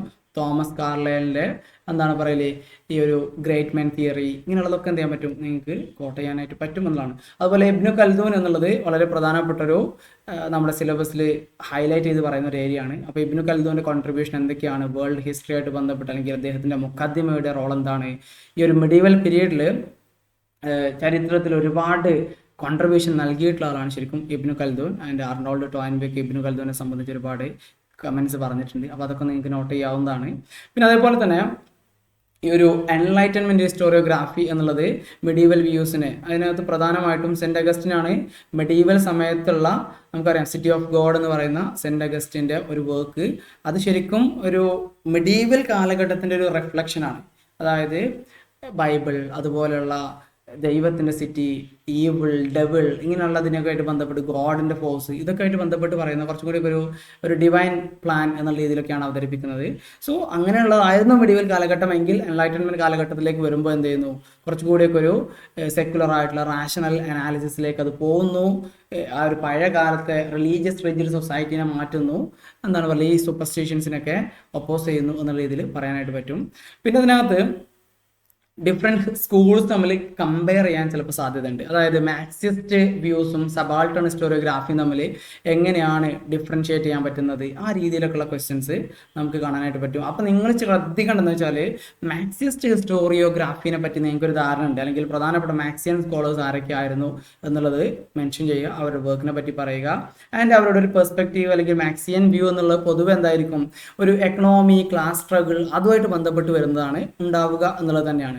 ആൻഡ് സബാൾട്ടൺ സ്റ്റഡീസിലേക്ക് വരുന്ന സമയത്ത് എന്ത് ചെയ്യും, അത് എക്കണോമി എന്നുള്ളതിലുപരി ആ ഒരു ഒപ്രസ്ഡ് ക്ലാസ്സിനെ, അല്ലെങ്കിൽ അതുവരെ ഹിസ്റ്ററിയിൽ മാർജിനലൈസ്ഡ് ആയിരുന്ന, ചരിത്രത്തിൽ ഒരു പ്ലേസ് ഇല്ലാതിരുന്ന ഒരു വിഭാഗം ആൾക്കാരെ സംബന്ധിച്ചാണ് അവർ സംസാരിക്കുന്നത് എന്നുള്ളതൊക്കെ എന്ത് ചെയ്യാം, നിങ്ങൾക്ക് അതിൽ ഹൈലൈറ്റ് ചെയ്യാം എന്നുള്ളതിനാണ്. ആൻഡ് ഓൾസോ സബാൾട്ടൺ സ്കോളേഴ്സിനൊക്കെ ഈ പറഞ്ഞ ഗായത്രി ചക്രവർത്തി, സ്പിവാക്ക്, അവരുടെ വർക്ക് ഇതൊക്കെ എന്ത് ചെയ്യാം, ഒരു ഇനീഷ്യലി നമ്മൾ എന്ത് ചെയ്യാം, ഒരു 1-2 മിനിറ്റിനുള്ളിൽ നമുക്ക് അറിയുന്ന ഭയങ്കര ക്വാളിറ്റി ഉള്ള സാധനങ്ങൾ പ്രൊഡ്യൂസ് ചെയ്യുക. അപ്പോൾ തന്നെ അവർക്ക് എന്ത് ചെയ്യും, ഓക്കെ ദാറ്റ്സ് ഫൈൻ എന്നുള്ള രീതിയിൽ അവരെന്ത് ചെയ്യും, നമ്മളടുത്ത് സ്റ്റോപ്പ് ചെയ്യാൻ വേണ്ടിയിട്ട് പറയും എന്നുള്ളതിനാണ്. കാരണം നമുക്കത് വ്യക്തമാണ്, അല്ലെങ്കിൽ നമുക്കതിലൊരു അണ്ടർസ്റ്റാൻഡിങ് ഉണ്ട് എന്നുള്ളത് അവർക്ക് കിട്ടിക്കഴിഞ്ഞാൽ പിന്നെ നമ്മളടുത്ത് അധികം അവർ സംസാരിച്ചിരിക്കുന്നില്ല എന്നുള്ളതിനാണ് ഞാൻ മനസ്സിലാക്കുന്നത്. പല ഇൻ്റർവ്യൂയുടെയും എക്സ്പീരിയൻസുകൾ അങ്ങനെ തന്നെയാണ്. പിന്നെ ഒരു അനാലിസിസ് സ്കൂളിനെ സംബന്ധിച്ച്, അതുപോലെ തന്നെ റാങ്കയുടെ കോൺട്രിബ്യൂഷൻസിനെ സംബന്ധിച്ച് അനാലിസിസ് സ്കോളേഴ്സ് ആരൊക്കെ ആയിരുന്നു, അനാലിസിസ് പൊതുവെ എന്താണ്, ഒരു ബ്രദേലിൻ്റെ ഒക്കെ ഒരു കോൺസെപ്റ്റിൽ അവർ ശരിക്കും എന്താണ്, ഒരു ടൈം പീരീഡ്, ലോങ് ടേം അല്ലെങ്കിൽ ലോങ് ഡ്യൂറേ എന്നൊക്കെ പറഞ്ഞിട്ട് ചരിത്രത്തിൽ ഒരുപാട് ഡിഫറെൻറ്റ് ടൈംസ് ഇൻട്രൊഡ്യൂസ് ചെയ്യുന്നു. അതുപോലെ ജോഗ്രഫീനെ അതിനകത്തേക്ക് ഇൻട്രൊഡ്യൂസ് ചെയ്യുന്നു. അതുപോലെ തന്നെ ഹിസ്റ്ററി ഫ്രം ബിലോ എന്നുള്ളതിൻ്റെ രീതി, അല്ലെങ്കിൽ ഹിസ്റ്ററിയിൽ മാർജിനലൈസ് ചെയ്തിട്ടുള്ള ആൾക്കാരൊക്കെ അതിനകത്തേക്ക് കൊണ്ടുവരുന്നു. സോഷ്യൽ ഹിസ്റ്ററി അല്ലെങ്കിൽ സാധാരണക്കാരുടെ ചരിത്രമൊക്കെ എന്ത് ചെയ്യുന്നുണ്ട്, അനാലിസിൻ്റെ ഒരു കോൺട്രിബ്യൂഷനാണ്. അപ്പോൾ അതെല്ലാം നോക്കി വെക്കുക. പിന്നെ ഈ ഒരു പോസ്റ്റ് മോഡേൺ ഹിസ്റ്റോറിയോഗ്രാഫി എന്താണ്, നമുക്ക് ഫൂക്കോനെ പറ്റിയിട്ടും ഡെറീഡനെ പറ്റിയിട്ടും ഹൈഡൻ വൈറ്റ് ഇങ്ങനെയുള്ള ആൾക്കാർ അവരുടെ ഒരു സ്റ്റാൻഡ് പോയിന്റ് എന്തായിരുന്നു, ശരിക്കും പോസ്റ്റ് മോഡേൺ തോട്ടിൻ്റെ ഒരു പ്രത്യേകത എന്തൊക്കെയാണ് എന്നുള്ളതൊക്കെ എന്ത് ചെയ്യണം, മനസ്സിലാക്കി വെക്കണം. അതുമായിട്ട് ബന്ധപ്പെട്ടുള്ള ക്വസ്റ്റ്യൻസ് നമുക്ക് പ്രതീക്ഷിക്കാം. അല്ലെങ്കിൽ ഇതിൻ്റെ ഹിസ്റ്റോറിയോഗ്രാഫിയിലേക്ക് വരുന്ന സമയത്ത് ഇതിഹാസ പുരാണ ട്രഡീഷനുമായിട്ട് ബന്ധപ്പെട്ടുള്ള ക്വസ്റ്റ്യൻസ് നമുക്ക് കാണാനായിട്ട് പറ്റും എന്നുള്ളത് തന്നെയാണ്, അല്ലെങ്കിൽ അതൊക്കെ നമുക്ക് പ്രതീക്ഷിക്കാം എന്നുള്ളത് തന്നെയാണ്. പിന്നെ അതിനകത്ത് ഈ ഒരു കൊളോണിയൽ ഹിസ്റ്റോറിയോഗ്രാഫി എങ്ങനെയാണ് ഇന്ത്യയുടെ പാസ്റ്റിനെ ഡിസ്റ്റോർട്ട് ചെയ്തിട്ടുണ്ടായിരുന്നത്. അപ്പോൾ അതിൽ നിങ്ങൾക്ക് പ്രധാനമായിട്ടും ജെയിംസ് മില്ലിനെ പറ്റി പറയാം. ജെയിംസ് മില്ല് ഇന്ത്യൻ ഹിസ്റ്ററിനെ എന്ത് ചെയ്തിട്ടുണ്ട്, കമ്മ്യൂണൽ ആയിട്ട് ഡിവൈഡ് ചെയ്തിട്ടുണ്ട് എന്നുള്ളത് ഇത് എല്ലാവർക്കും അറിയുന്ന സംഗതിയാട്ടോ. മെയിനായിട്ട് നമുക്ക് പറയാനുള്ള ഒരു സംഗതിയാണ്. അത് അവർക്കും എന്താണ്, നമ്മളുടെ നിന്ന് എക്സ്പെക്ട് ചെയ്യുന്നത് ഇതൊക്കെ തന്നെ ആയിരിക്കും. പിന്നെ അതുപോലെ തന്നെ ഇന്ത്യക്കൊരു ഹിസ്റ്ററി ഇല്ല, അല്ലെങ്കിൽ ഇന്ത്യ ഒരു ഹിസ്റ്റോറിക് സൊസൈറ്റിയാണ്, അല്ലെങ്കിൽ ഹിസ്റ്ററിലെസ് സൊസൈറ്റിയാണ്. ഇന്ത്യൻ ചരിത്രം എന്ന് പറയുന്നത് ഡാർക്ക് ഏജ് ആണ്, അല്ലെങ്കിൽ ഒരു പ്രോഗ്രസ് ഉണ്ടായിരുന്നില്ല, ഭയങ്കര എന്താണ് പറയല്, പ്രോഗ്രസ് ഇല്ലാത്ത ഒരു ചരിത്രമാണ്. പ്രോഗ്രസ് ഇല്ലാത്തതുകൊണ്ട് തന്നെ അവിടെ ചരിത്രം ഇല്ല എന്നൊക്കെയാണ് ഇവർ ശരിക്കും ഇന്ത്യൻ ഹിസ്റ്ററിനെ വളരെ മോശമായിട്ട് അവതരിപ്പിച്ചിട്ടുണ്ടായിരുന്നത്. അപ്പോൾ ഇതെല്ലാം ഓർത്ത് വെക്കുക, ഇതെല്ലാം പ്രസൻറ്റ് ചെയ്യാൻ വേണ്ടിയിട്ടുള്ള കൂടുതൽ ഇൻഫർമേഷൻ അതിലേക്ക് ഗ്യാദർ ചെയ്യുക. പിന്നെ ഹിസ്റ്ററി ഫ്രം ബിലോ എന്ന് വെച്ചാൽ എന്താണ് എന്നുള്ളത് ആ ഒരു കൈൻഡ് ഓഫ് ക്വസ്റ്റ്യന് നമുക്ക് കാണാനായിട്ട് പറ്റും. അതുപോലെ കേരളത്തിലെ ഒരു കോണ്ടെക്സ്റ്റിൽ നിങ്ങൾ എങ്ങനെ അത് പ്രസൻറ്റ് ചെയ്യുന്നൊക്കെ ചോദിച്ചു കഴിഞ്ഞാൽ കേരളത്തിലെ ട്രൈബൽ പീപ്പിൾ, കേരളത്തിലെ വുമൻസിൻ്റെ കേസ്, ഇങ്ങനെയുള്ള രീതിയിലൊക്കെ എന്ത് ചെയ്യാൻ പറ്റും, നിങ്ങൾക്ക് അതുവരെ ചരിത്രത്തിൽ ഒരു റോൾ ഇല്ലാതിരുന്ന ആൾക്കാരെ അവിടെ കൊണ്ടുവരുന്നത് എങ്ങനെയാണ് എന്നുള്ളതൊക്കെ പ്രസൻറ്റ് ചെയ്യാം. പിന്നെ ദെക്കാർത്തിനെ സംബന്ധിച്ച് ക്വസ്റ്റ്യൻസ് ഉണ്ടായിരിക്കും. ദെക്കാർത്തിൻ്റെ അല്ലെങ്കിൽ ഒരു അല്ലെന്താണ് ഒരു മാത്തമാറ്റിക്കൽ ഫ്രെയിം വർക്കിലാണ് ഒരു കാർട്ടേഷ്യനിസം വരുന്നത്. അപ്പോൾ ദെക്കാർത്തിൻ്റെ കോൺട്രിബ്യൂഷൻ എന്തൊക്കെയാണ്, കുറച്ചുകൂടിയൊക്കെ ഹിസ്റ്ററിനെ എന്താണ് പറയല്, അതിന് ഒരു ട്രൂത്ത് ക്ലെയിം ചെയ്യാൻ പറ്റൂല എന്നുള്ള രീതിയിലൊക്കെയുള്ള അഭിപ്രായങ്ങളൊക്കെ മുന്നോട്ട് വെച്ചിട്ടുള്ള ആൾക്കാരാണ്. പിന്നെ അതിനെ കൗണ്ടർ ചെയ്തിട്ടാണ് വിക്കോയുടെ എന്താണ് പറയല് ആൻറ്റി കാർട്ടേഷ്യനിസം വരുന്നത്. വിക്കോ എന്ന് പറഞ്ഞാൽ ഹിസ്റ്ററിനെ എന്താണ് ഒരു സോഷ്യൽ സയൻസ് ആയിട്ട് കാണണം, അതിനൊരു പ്യൂർ സയൻസ് ആയിട്ട് കാണാൻ പറ്റൂല. നമ്മുടെ അഗസ്റ്റ് കോമിറ്റിയുടെ പോസിറ്റിവിസം ഇതൊക്കെ എന്ത് ചെയ്യാൻ പറ്റും, നിങ്ങൾക്ക് അവിടെ ഇൻക്ലൂഡ് ചെയ്യാനായിട്ട് പറ്റും എന്നുള്ളത് തന്നെയാണ്. പിന്നെ അതിനകത്ത് കേരളത്തിലെ എന്താണ് കാവ്യചരിത ട്രഡീഷൻ, അതായത് മിഡീവൽ ഇന്ത്യയിലെ കാവ്യചരിത, നമ്മളെ ഹർഷചരിത, അതുപോലെ തന്നെ പൃഥ്വിരാജ് രാസോ ഇങ്ങനെയുള്ള വർക്കുകൾ, അതുമായിട്ട് ബന്ധപ്പെട്ടിട്ടുള്ള കോർട്ട് ക്രോണിക്കിൾസിൻ്റെ ഒക്കെ സ്വഭാവം എന്തൊക്കെയായിരുന്നു എന്നുള്ളതൊക്കെ പറയാവുന്നതാണ്. പിന്നെ ജെൻഡർ ഹിസ്റ്റോറിയോഗ്രാഫിനെ സംബന്ധിച്ച് ക്വസ്റ്റ്യൻസ് പ്രതീക്ഷിക്കാവുന്നതാണ്. അതുപോലെ തന്നെ എന്താണ് സ്ട്രക്ചറൽ മാർക്സിസം എന്ന് പറയുന്നത്, ഇതിനകത്ത് പ്രധാനമായിട്ട് നിങ്ങൾ മനസ്സിലാക്കേണ്ടത് ഈ ഒരു സ്ട്രക്ചറലിസം, പോസ്റ്റ് സ്ട്രക്ചറലിസം ഇങ്ങനെയുള്ള ടേമുകളൊക്കെ കേൾക്കുമ്പോൾ അതുമായിട്ട് ബന്ധപ്പെട്ടുള്ള സ്കോളേഴ്സിനെ ആദ്യം മനസ്സിലാക്കി വെക്കുക. മാർക്സിസം എന്ന് കേൾക്കുമ്പോൾ എന്ത് ചെയ്യുക, അതുമായിട്ട് ബന്ധപ്പെട്ടുള്ള സ്കോളേഴ്സിനെ അല്ലെങ്കിൽ മാർക്സിയൻ സ്കോളേഴ്സിനെ പറ്റിയിട്ടുള്ള അണ്ടർസ്റ്റാൻഡിങ് ഉണ്ടായിരിക്കുക. അപ്പോൾ ഈ അൽത്തോസറിനെ സംബന്ധിച്ച്, അതുപോലെ തന്നെ ചിലപ്പോൾ നമുക്ക് എന്ത് ചെയ്യും, ഈ ഒരു ലിംഗ്വിസ്റ്റിക് ആസ്പെക്റ്റിലേക്ക് പോകുന്ന സമയത്ത് ചോംസ്കിനൊക്കെ നമ്മൾ എന്ത് ചെയ്യേണ്ടി വരും, കോട്ടേണ്ടി വരും. അപ്പോൾ അങ്ങനെയുള്ള ഭാഗങ്ങൾ എന്ത് ചെയ്യുക, നിങ്ങൾ ശ്രദ്ധ കൊടുക്കുക എന്നുള്ളതാണ്. പിന്നെ ഇതിനകത്ത് സിലബസിൽ ഉള്ളൊരു സംഗതിയാണ് മംഗല്യ കാവ്യ അല്ലെങ്കിൽ മംഗല്യ കാവ്യ എന്ന് പറയുന്നത്. ശരിക്കും ബംഗാളിലുണ്ടായിരുന്ന ഒരു നാരേറ്റീവ്സ് ആണ് ശരിക്കും ഇത്. അപ്പോൾ അതുമായിട്ട് ബന്ധപ്പെട്ട കാര്യങ്ങളൊക്കെ മനസ്സിലാക്കി വെക്കുക. പിന്നെ അതേപോലെ തന്നെ why is historical consciousness important in teaching, ഇതിനകത്ത് ടീച്ചിങ്ങിൽ ഹിസ്റ്റോറിക്കൽ കോൺഷ്യസ്നെസ് എത്രമാത്രം ഇമ്പോർട്ടൻ്റ് ആണ്. ഇതൊക്കെ നമുക്ക് ക്വസ്റ്റ്യൻ കേൾക്കുന്ന സമയത്ത് ഇതെന്തോ ഭയങ്കര അറിയാത്തൊരു സാധനമാണെന്നൊക്കെ വിചാരിക്കുമെങ്കിലും നിങ്ങൾ എന്ത് ചെയ്യുക, അതിനെ നമ്മൾ ഈ ഒരു ടീച്ചിങ്ങിനകത്ത് ചരിത്രത്തിൻ്റെ അവയർനെസ് എത്രമാത്രം നിങ്ങളെ സഹായിക്കുന്നുണ്ട് എന്നുള്ളത് മാത്രം അന്ന് മെൻഷൻ ചെയ്തിട്ട് വെച്ചാൽ മതി എന്നുള്ളതാണ്. പിന്നെ ഒരുപാട് ബുക്സും ഓതേഴ്സും എന്നുള്ളത് കോട്ട് ചെയ്യാൻ ശ്രമിക്കുക, അവരുടെ വ്യൂസ്. പിന്നെ അതുപോലെ തന്നെ വേൾഡ് ഹിസ്റ്ററിയിലൊക്കെ വരുന്ന സമയത്ത് ഒരു നിയോളിത്തിക് റവല്യൂഷൻ അങ്ങനെ ഒരു ടേം ആരാണ് കോൺട്രിബ്യൂട്ട് ചെയ്തത് അല്ലെങ്കിൽ കോയിൻ ചെയ്തിട്ടുള്ളത് ആരാണ്, അതുപോലെ തന്നെ ശരിക്കും ഇത് നിയോളിത്തിക് റവല്യൂഷൻ ആയിരുന്നോ, ഹരാരിയുടെ പെർസ്പെക്റ്റീവ്സ് എന്തൊക്കെയാണ്, സാപ്പിയൻസിൽ അദ്ദേഹം എന്തൊക്കെയാണ് സൂചിപ്പിച്ചിട്ടുള്ളത്, ഇങ്ങനെയുള്ള കാര്യങ്ങളൊക്കെ എന്ത് ചെയ്യാം നിങ്ങൾക്ക് അതിനകത്ത് ഉപയോഗിക്കാവുന്നതാണ്. പിന്നെ ഒരു റോമൻ എംപയറിൻ്റെ ഡീക്ലൈനിലേക്ക് നയിച്ചിട്ടുള്ള കാരണങ്ങൾ എന്തൊക്കെയാണ്, അതിനകത്ത് ചെറിയൊരു പീരീഡിൽ തന്നെ ഒരുപാട് എംപറേഴ്സ് വന്നിട്ടുണ്ടായിരുന്നു. പിന്നെ അതിനകത്ത് ഈ ഒരു ജർമാനിക് ട്രൈബ്സിൻ്റെ ഇൻവേഷൻ, വാൻഡൽസ്, വിസിഗോത്സ് എന്നൊക്കെ പറഞ്ഞിട്ട് ഒരുപാട് സംഗതികൾ വരുന്നുണ്ട്. പിന്നെ എഡ്വാർഡ് ഗിബൺ പറയുന്നത് ശരിക്കും ഈ ഒരു ക്രിസ്ത്യാനിറ്റി കാരണമാണ് ഇതിനകത്ത് റോമൻ എംപയറിന് ഡീക്ലൈൻ സംഭവിച്ചിട്ടുള്ളത് എന്നുള്ള. അപ്പം അങ്ങനെയുള്ള സ്കോളർലി ഒപ്പീനിയനൊക്കെ എന്ത് ചെയ്യാൻ പറ്റും നിങ്ങൾക്ക് കോട്ട് ചെയ്യാനായിട്ട് പറ്റും എന്നുള്ളത് തന്നെയാണ്. പിന്നെ ഒരു ഫ്യൂഡലിസം എന്നുള്ളത് അതിൻ്റെ ഒരു സ്ട്രക്ചർ എങ്ങനെയായിരുന്നു, പിന്നെ ഇന്ത്യയിൽ ഫ്യൂഡലിസം ഉണ്ടായിരുന്നോ, അതായത് യൂറോപ്യൻ ഫ്യൂഡലിസം ഇന്ത്യൻ ഫ്യൂഡലിസം തമ്മിലുള്ള ഡിഫറൻസ് എന്തൊക്കെയായിരുന്നു. അതിൻ്റെ ഫ്യൂഡലിസം എന്ന് വെച്ച് കഴിഞ്ഞാൽ അതിൻ്റെ കോർ കോൺസെപ്റ്റ് എന്ന് പറയുന്നത് ലാൻഡ് ആണ്, അല്ലെങ്കിൽ ലാൻഡ് ഓറിയൻറ്റഡ് ആയിട്ടുള്ള ഒരു സൊസൈറ്റിയാണ് ശരിക്കും നമ്മൾ എന്ത് ചെയ്യുന്നത് ഫ്യൂഡലിസം എന്ന് പറയുന്നത്. ലാൻഡിൻ്റെ കൈവശവും അതിൻ്റെ ആയിട്ട് ബന്ധപ്പെട്ട റിലേഷൻഷിപ്പാണ് ശരിക്കും അവിടെ വരുന്നത് എന്നുള്ളതൊക്കെ എന്ത് ചെയ്യാം പറയാം. പിന്നെ ഈ ഒരു മാർക്ക് ബ്ലോക്കിൻ്റെ ഫ്യൂഡൽ സൊസൈറ്റി, R.S. ശർമ്മൻ്റെ ഇന്ത്യൻ ഫ്യൂഡലിസം ഒക്കെ നിങ്ങൾക്ക് എന്ത് ചെയ്യാം അങ്ങനെയുള്ള കോണ്ടെക്സ്റ്റിൽ കോട്ട് ചെയ്യാനായിട്ട് പറ്റും എന്നുള്ളത് തന്നെയാണ്. പിന്നെ ഇതിനകത്ത് കുറച്ചുകൂടി കറൻ്റ് ആയിട്ടുള്ള ചിലപ്പോൾ അറബ് സ്പ്രിങ്ങിനൊക്കെ സംബന്ധിച്ചിട്ടുള്ള ക്വസ്റ്റ്യൻസ് വരാം, അതുപോലെ തന്നെ ഇസ്രായേൽ പാലസ്തീൻ ഇഷ്യൂവിനെ സംബന്ധിച്ചിട്ടുള്ള ക്വസ്റ്റ്യൻസ് വരാം. അതിൻ്റെ ഒരു ബാക്ക്ഗ്രൗണ്ട് ഒക്കെ എന്ത് ചെയ്യുക അറിഞ്ഞിരിക്കുന്നത് നന്നാവും എന്നുള്ളതാണ്. അപ്പോൾ ഇസ്രായേൽ പാലസ്തീൻ ഇഷ്യൂവിനെ സംബന്ധിച്ച് നമ്മുടെ നേരത്തെ പറഞ്ഞ ബാബു രാമേന്ദ്രൻ അയാളുടെ ഒരു വല്ലാത്തൊരു കഥയിൽ എന്ത് ചെയ്തിട്ടുണ്ട്, ഒരു ഐ തിങ്ക് ഒരു അറൗണ്ട് ഒരു 2 hours 2 സെഷൻസിലായിട്ട് എന്ത് ചെയ്തിട്ടുണ്ട് അദ്ദേഹം ചെയ്തിട്ടുണ്ടെന്നുള്ള പൗരാണികമായിട്ടുള്ള ബൈബിൾ ബേസ്ഡ് ആയിട്ടുള്ള അവിടെ മുതൽ എന്ത് ചെയ്തിട്ടുണ്ട് ഇന്ന് വരെ ഉള്ള എല്ലാ സംഗതികളും അതിനകത്ത് സൂചിപ്പിക്കുന്നുണ്ട് എന്നുള്ളത് തന്നെയാണ്. പിന്നെ അതിനകത്ത് സയൻറ്റിഫിക് റവല്യൂഷൻ, ചേർച്ചിൻ്റെ അതോറിറ്റി, മെഡീവൽ കാലഘട്ടം, എന്തുകൊണ്ട് ഡാർക്ക് ഏജ്, ഇങ്ങനെയുള്ളതൊക്കെ എന്ത് ചെയ്യും അവിടെ പരാമർശ വിധേയമായിട്ട് വരും. പിന്നെ അമേരിക്കൻ റവല്യൂഷൻ, അതുപോലെ ഫ്രഞ്ച് റവല്യൂഷൻ, ഇതെങ്ങനെയാണ് കണക്ട് ചെയ്ത് കിടക്കുന്നത്, ഫ്രഞ്ച് റവല്യൂഷന് അമേരിക്കൻ റവല്യൂഷൻ എങ്ങനെ ഒരു കാരണമായിട്ടുണ്ട്, ഇതൊക്കെ എക്സാമിന് പ്രതീക്ഷിക്കാവുന്ന സംഗതി തന്നെയാണ്. അമേരിക്കൻ റവല്യൂഷൻ ഫ്രഞ്ച് റവല്യൂഷന് എങ്ങനെ ഒരു കാരണമായി, ഈ തരത്തിലുള്ള ക്വസ്റ്റ്യൻസ് ഒക്കെ കാണാം. കാരണം ഫ്രഞ്ച് റവല്യൂഷൻ ശരിക്കും ഫ്രഞ്ചുകാരാണ് ചെയ്തിട്ടുള്ളത് അമേരിക്കയിൽ ബ്രിട്ടനെതിരെ പോരാടാൻ അമേരിക്കയിലെ നാറ്റീവ്സിന് വേണ്ട സഹായങ്ങളൊക്കെ ചെയ്തു കൊടുത്തിട്ടുള്ളത്. അതേസമയം ഫ്രാൻസിലും ആൾക്കാരെന്താണ് സ്വാതന്ത്ര്യമില്ലാത്തതിനാണ് നിന്നിട്ടുണ്ടായിരുന്നത്. പിന്നെ ഈ അമേരിക്കൻ റവല്യൂഷൻ്റെ പ്രിൻസിപ്പിൾസ് ഒരു പരിധി വരെ എന്ത് ചെയ്യുന്നുണ്ട് ഫ്രാൻസിലേക്കും എത്തുന്നുണ്ട് എന്നുള്ളത് തന്നെയാണ്. അത് അതുപോലെ തന്നെ ആയിരുന്നില്ല എങ്കിലും അതിൽ ഏതാണ്ട് സമാനമായിട്ടുള്ള രീതിയിൽ അവിടേക്ക് പോകുന്നുണ്ട് എന്നുള്ളതാണ്. പിന്നെ അതുപോലെ തന്നെ ഇൻഡസ്ട്രിയൽ റവല്യൂഷൻ, അഗ്രികൾച്ചറൽ റവല്യൂഷൻ, ഇങ്ങനെയുള്ള കാര്യങ്ങളൊക്കെ നമ്മുടെ ചർച്ചയിൽ വരുന്ന ഏരിയയാണ്. പിന്നെ അതുപോലെ തന്നെ ഇമ്പീരിയലിസം എങ്ങനെ പറയല് വേൾഡ് വാർ 1 നയിച്ചിട്ടുണ്ട്. പിന്നെ അതുപോലെ തന്നെ ലീഗ് ഓഫ് നേഷൻസിൻ്റെ ഫെയിലിയർ എങ്ങനെയാണ് സംഭവിച്ചിട്ടുണ്ടായിരുന്നത്, ഇതൊക്കെ കുറച്ചുകൂടിയൊക്കെ ഒരു ഒബ്ജക്റ്റീവ് ആയിട്ട് വരുന്ന, അല്ലെങ്കിൽ നമുക്ക് സ്ട്രൈറ്റ് ഫോർവേഡായിട്ട് ആൻസർ പറയാൻ പറ്റുന്ന സംഗതികളാണ്. അതിനകത്ത് ഒരു പെർസ്പെക്റ്റീവിൻ്റെ ഒരു സാധ്യതയൊന്നും കാണുന്നില്ല എന്നുള്ളതിനാണ്. പിന്നെ ഹിറ്റ്ലറിനെ സംബന്ധിച്ച്, മുസോളിനെ സംബന്ധിച്ച്, അതുപോലെ തന്നെ കോൾഡ് വാറിനെ സംബന്ധിച്ച്, പിന്നെ സെക്കൻഡ് വേൾഡ് വാറിനെ സംബന്ധിച്ച് ഇത്തരത്തിലുള്ള ക്വസ്റ്റ്യൻസ് നമുക്ക് പ്രതീക്ഷിക്കാം.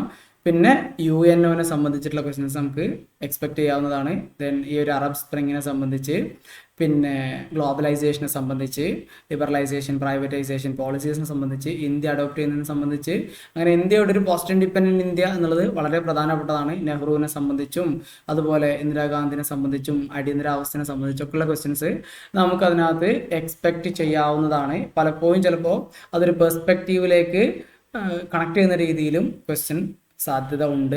പിന്നെ ഇന്ത്യയിൽ ഒരുപാട് തിയറീസ് ഉണ്ട്, ആര്യൻ മൈഗ്രേഷൻ തിയറി, അതുപോലെ തന്നെ നമ്മുടെ ഒരു ഇൻഡസ് വാലിൻ്റെ ഡീക്ലൈനെ സംബന്ധിച്ചിട്ടുള്ള ഒരുപാട് ഡിഫറെൻറ്റ് വ്യൂസ് ഉണ്ട്. സ്റ്റേറ്റ് ഫോർമേഷനെ സംബന്ധിച്ചിട്ടുള്ള ഒരുപാട് വ്യൂസ് ഉണ്ട്. സൗത്ത് ഇന്ത്യയിലെ സ്റ്റേറ്റിനെ സംബന്ധിച്ച് സെഗ്മെൻ്ററി സ്റ്റേറ്റ് ആയിരുന്നോ, ഇങ്ങനെയുള്ള ഡിഫറെൻറ്റ് വ്യൂസ് അതുമായിട്ട് ബന്ധപ്പെട്ടിട്ടുണ്ട്. പിന്നെ മുഗൾ സ്റ്റേറ്റിനെ, അതായത് മുഗൾ എംപയറിനെ സംബന്ധിച്ച് പാട്രിമോണിയൽ എന്നൊക്കെ പറഞ്ഞിട്ടുള്ള ഒരുപാട് മെൻഷനിങ് കാണാനായിട്ട് പറ്റും. അപ്പോൾ അതേപോലെ തിയോക്രാറ്റിക് സ്റ്റേറ്റ് എന്നുള്ള ഒരുപാട് തിയറീസ് ഉണ്ട്. അപ്പോൾ അതൊക്കെ നമുക്കൊരു അണ്ടർസ്റ്റാൻഡിങ് വളരെ അത്യാവശ്യമായിട്ട് വേണം. പിന്നെ ഗിൽഡുകളുടെ പ്രാധാന്യം എന്തായിരുന്നു, ഗിൽഡുകൾ കേരളത്തിലുണ്ടായിരുന്നത്, അതൊക്കെ ബന്ധപ്പെട്ടുള്ള ക്വസ്റ്റ്യൻസ് പ്രതീക്ഷിക്കാം.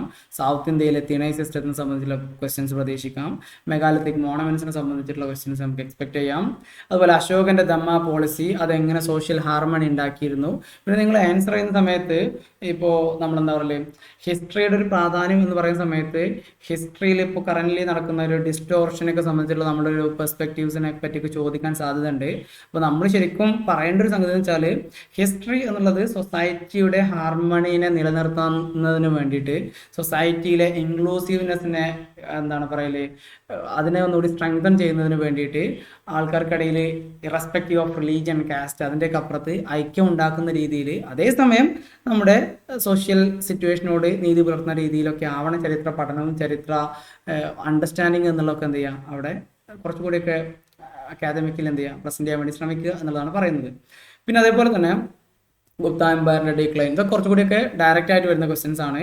അതുപോലെ തന്നെ ഈ ഒരു ബുദ്ധിസം, ജൈനിസം, അതിൻ്റെ ഒരു കോണ്ടെക്സ്റ്റ് എന്തായിരുന്നു, വേദിക് ഓർത്തഡോക്സിനെ എങ്ങനെയാണ് അത് ചലഞ്ച് ചെയ്തിട്ടുണ്ടായിരുന്നത്, അല്ലെങ്കിൽ ആ ഒരു കോണ്ടെക്സ്റ്റിൽ എങ്ങനെയാണ് അത് എമേർജ് ചെയ്ത് വന്നിട്ടുള്ളത് എന്നുള്ളതൊക്കെ.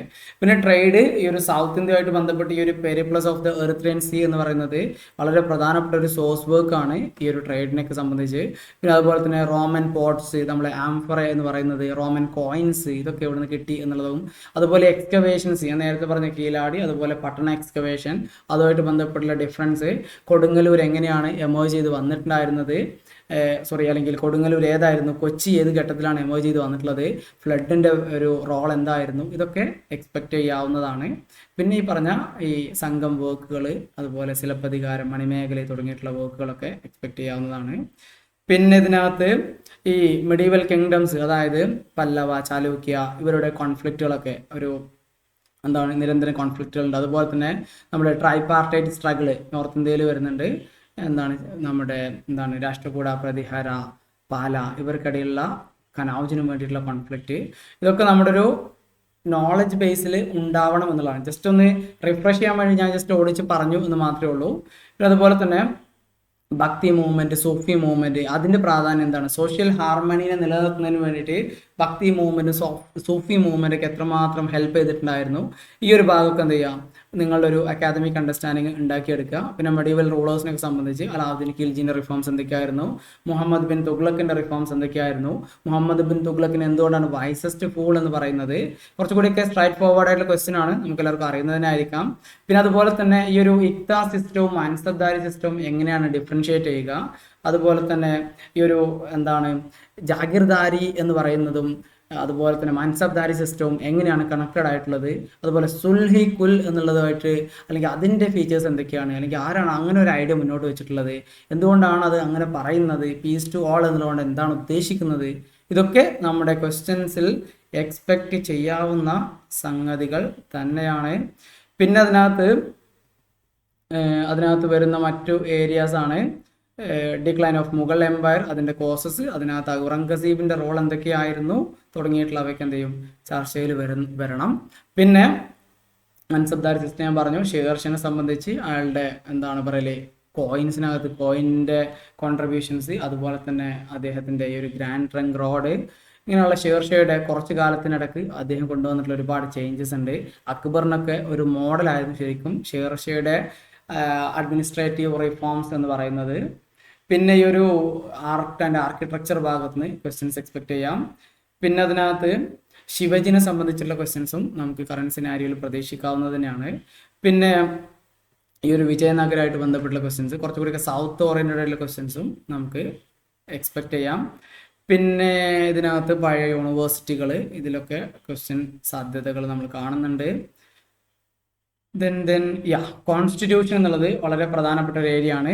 കോൺസ്റ്റിറ്റ്യൂഷനെ സംബന്ധിച്ചിടത്തോളം നമുക്ക് ഒരിക്കലും ഒഴിച്ചുകൂടാനാവാത്തൊരു സംഗതി തന്നെയാണ്.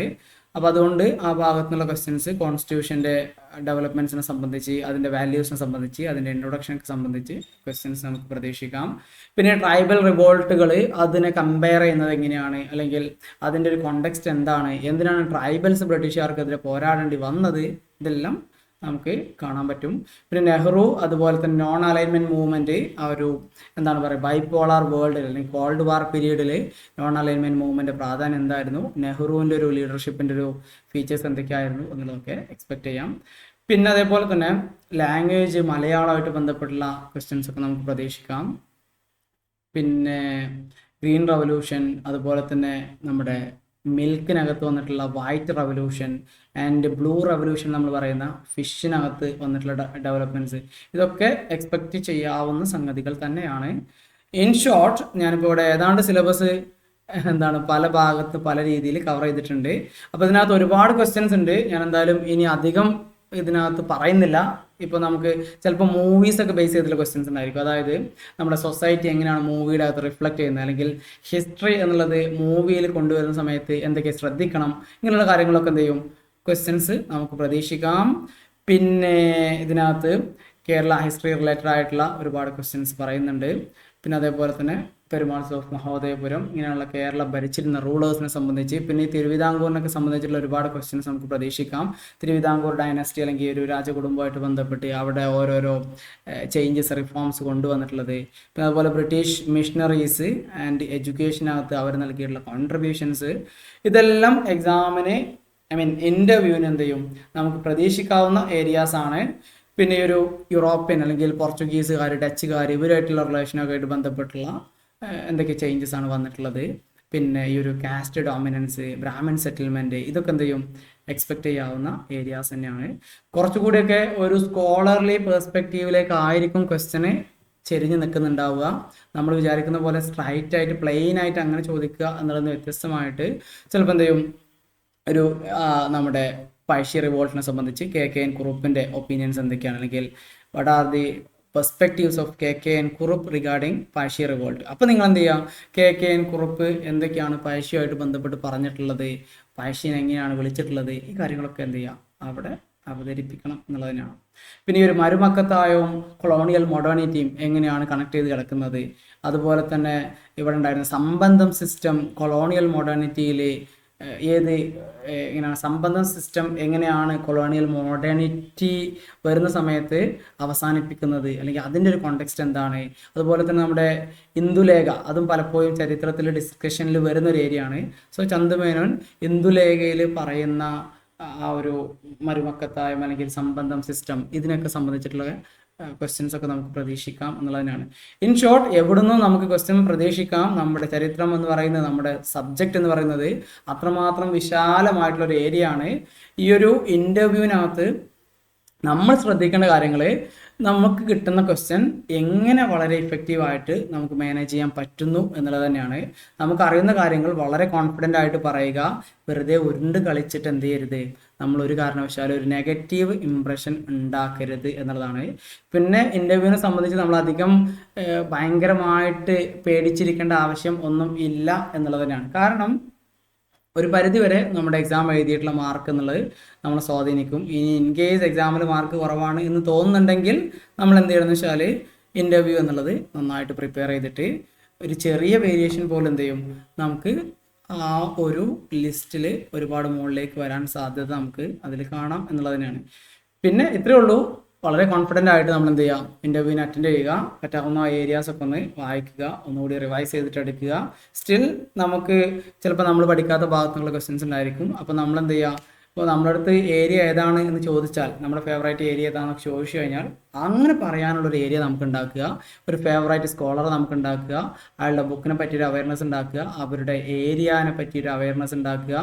പിന്നെ നമ്മുടെ ഹോബി കാര്യങ്ങളൊക്കെ എന്ത് ചെയ്യുക, പറയുന്ന സമയത്ത് വളരെ കൃത്യമായിട്ട് അതുമായിട്ട് തുടർച്ചയായിട്ട് വരുന്ന ക്വസ്റ്റ്യൻ ആൻസർ ചെയ്യാൻ പാകത്തിനുള്ള ഹോബീസ് നമ്മൾ പറയുക. പിന്നെ അതേപോലെ തന്നെ ശ്രദ്ധിക്കേണ്ട കാര്യം എന്ന് വെച്ചാൽ, പലപ്പോഴും നമ്മൾ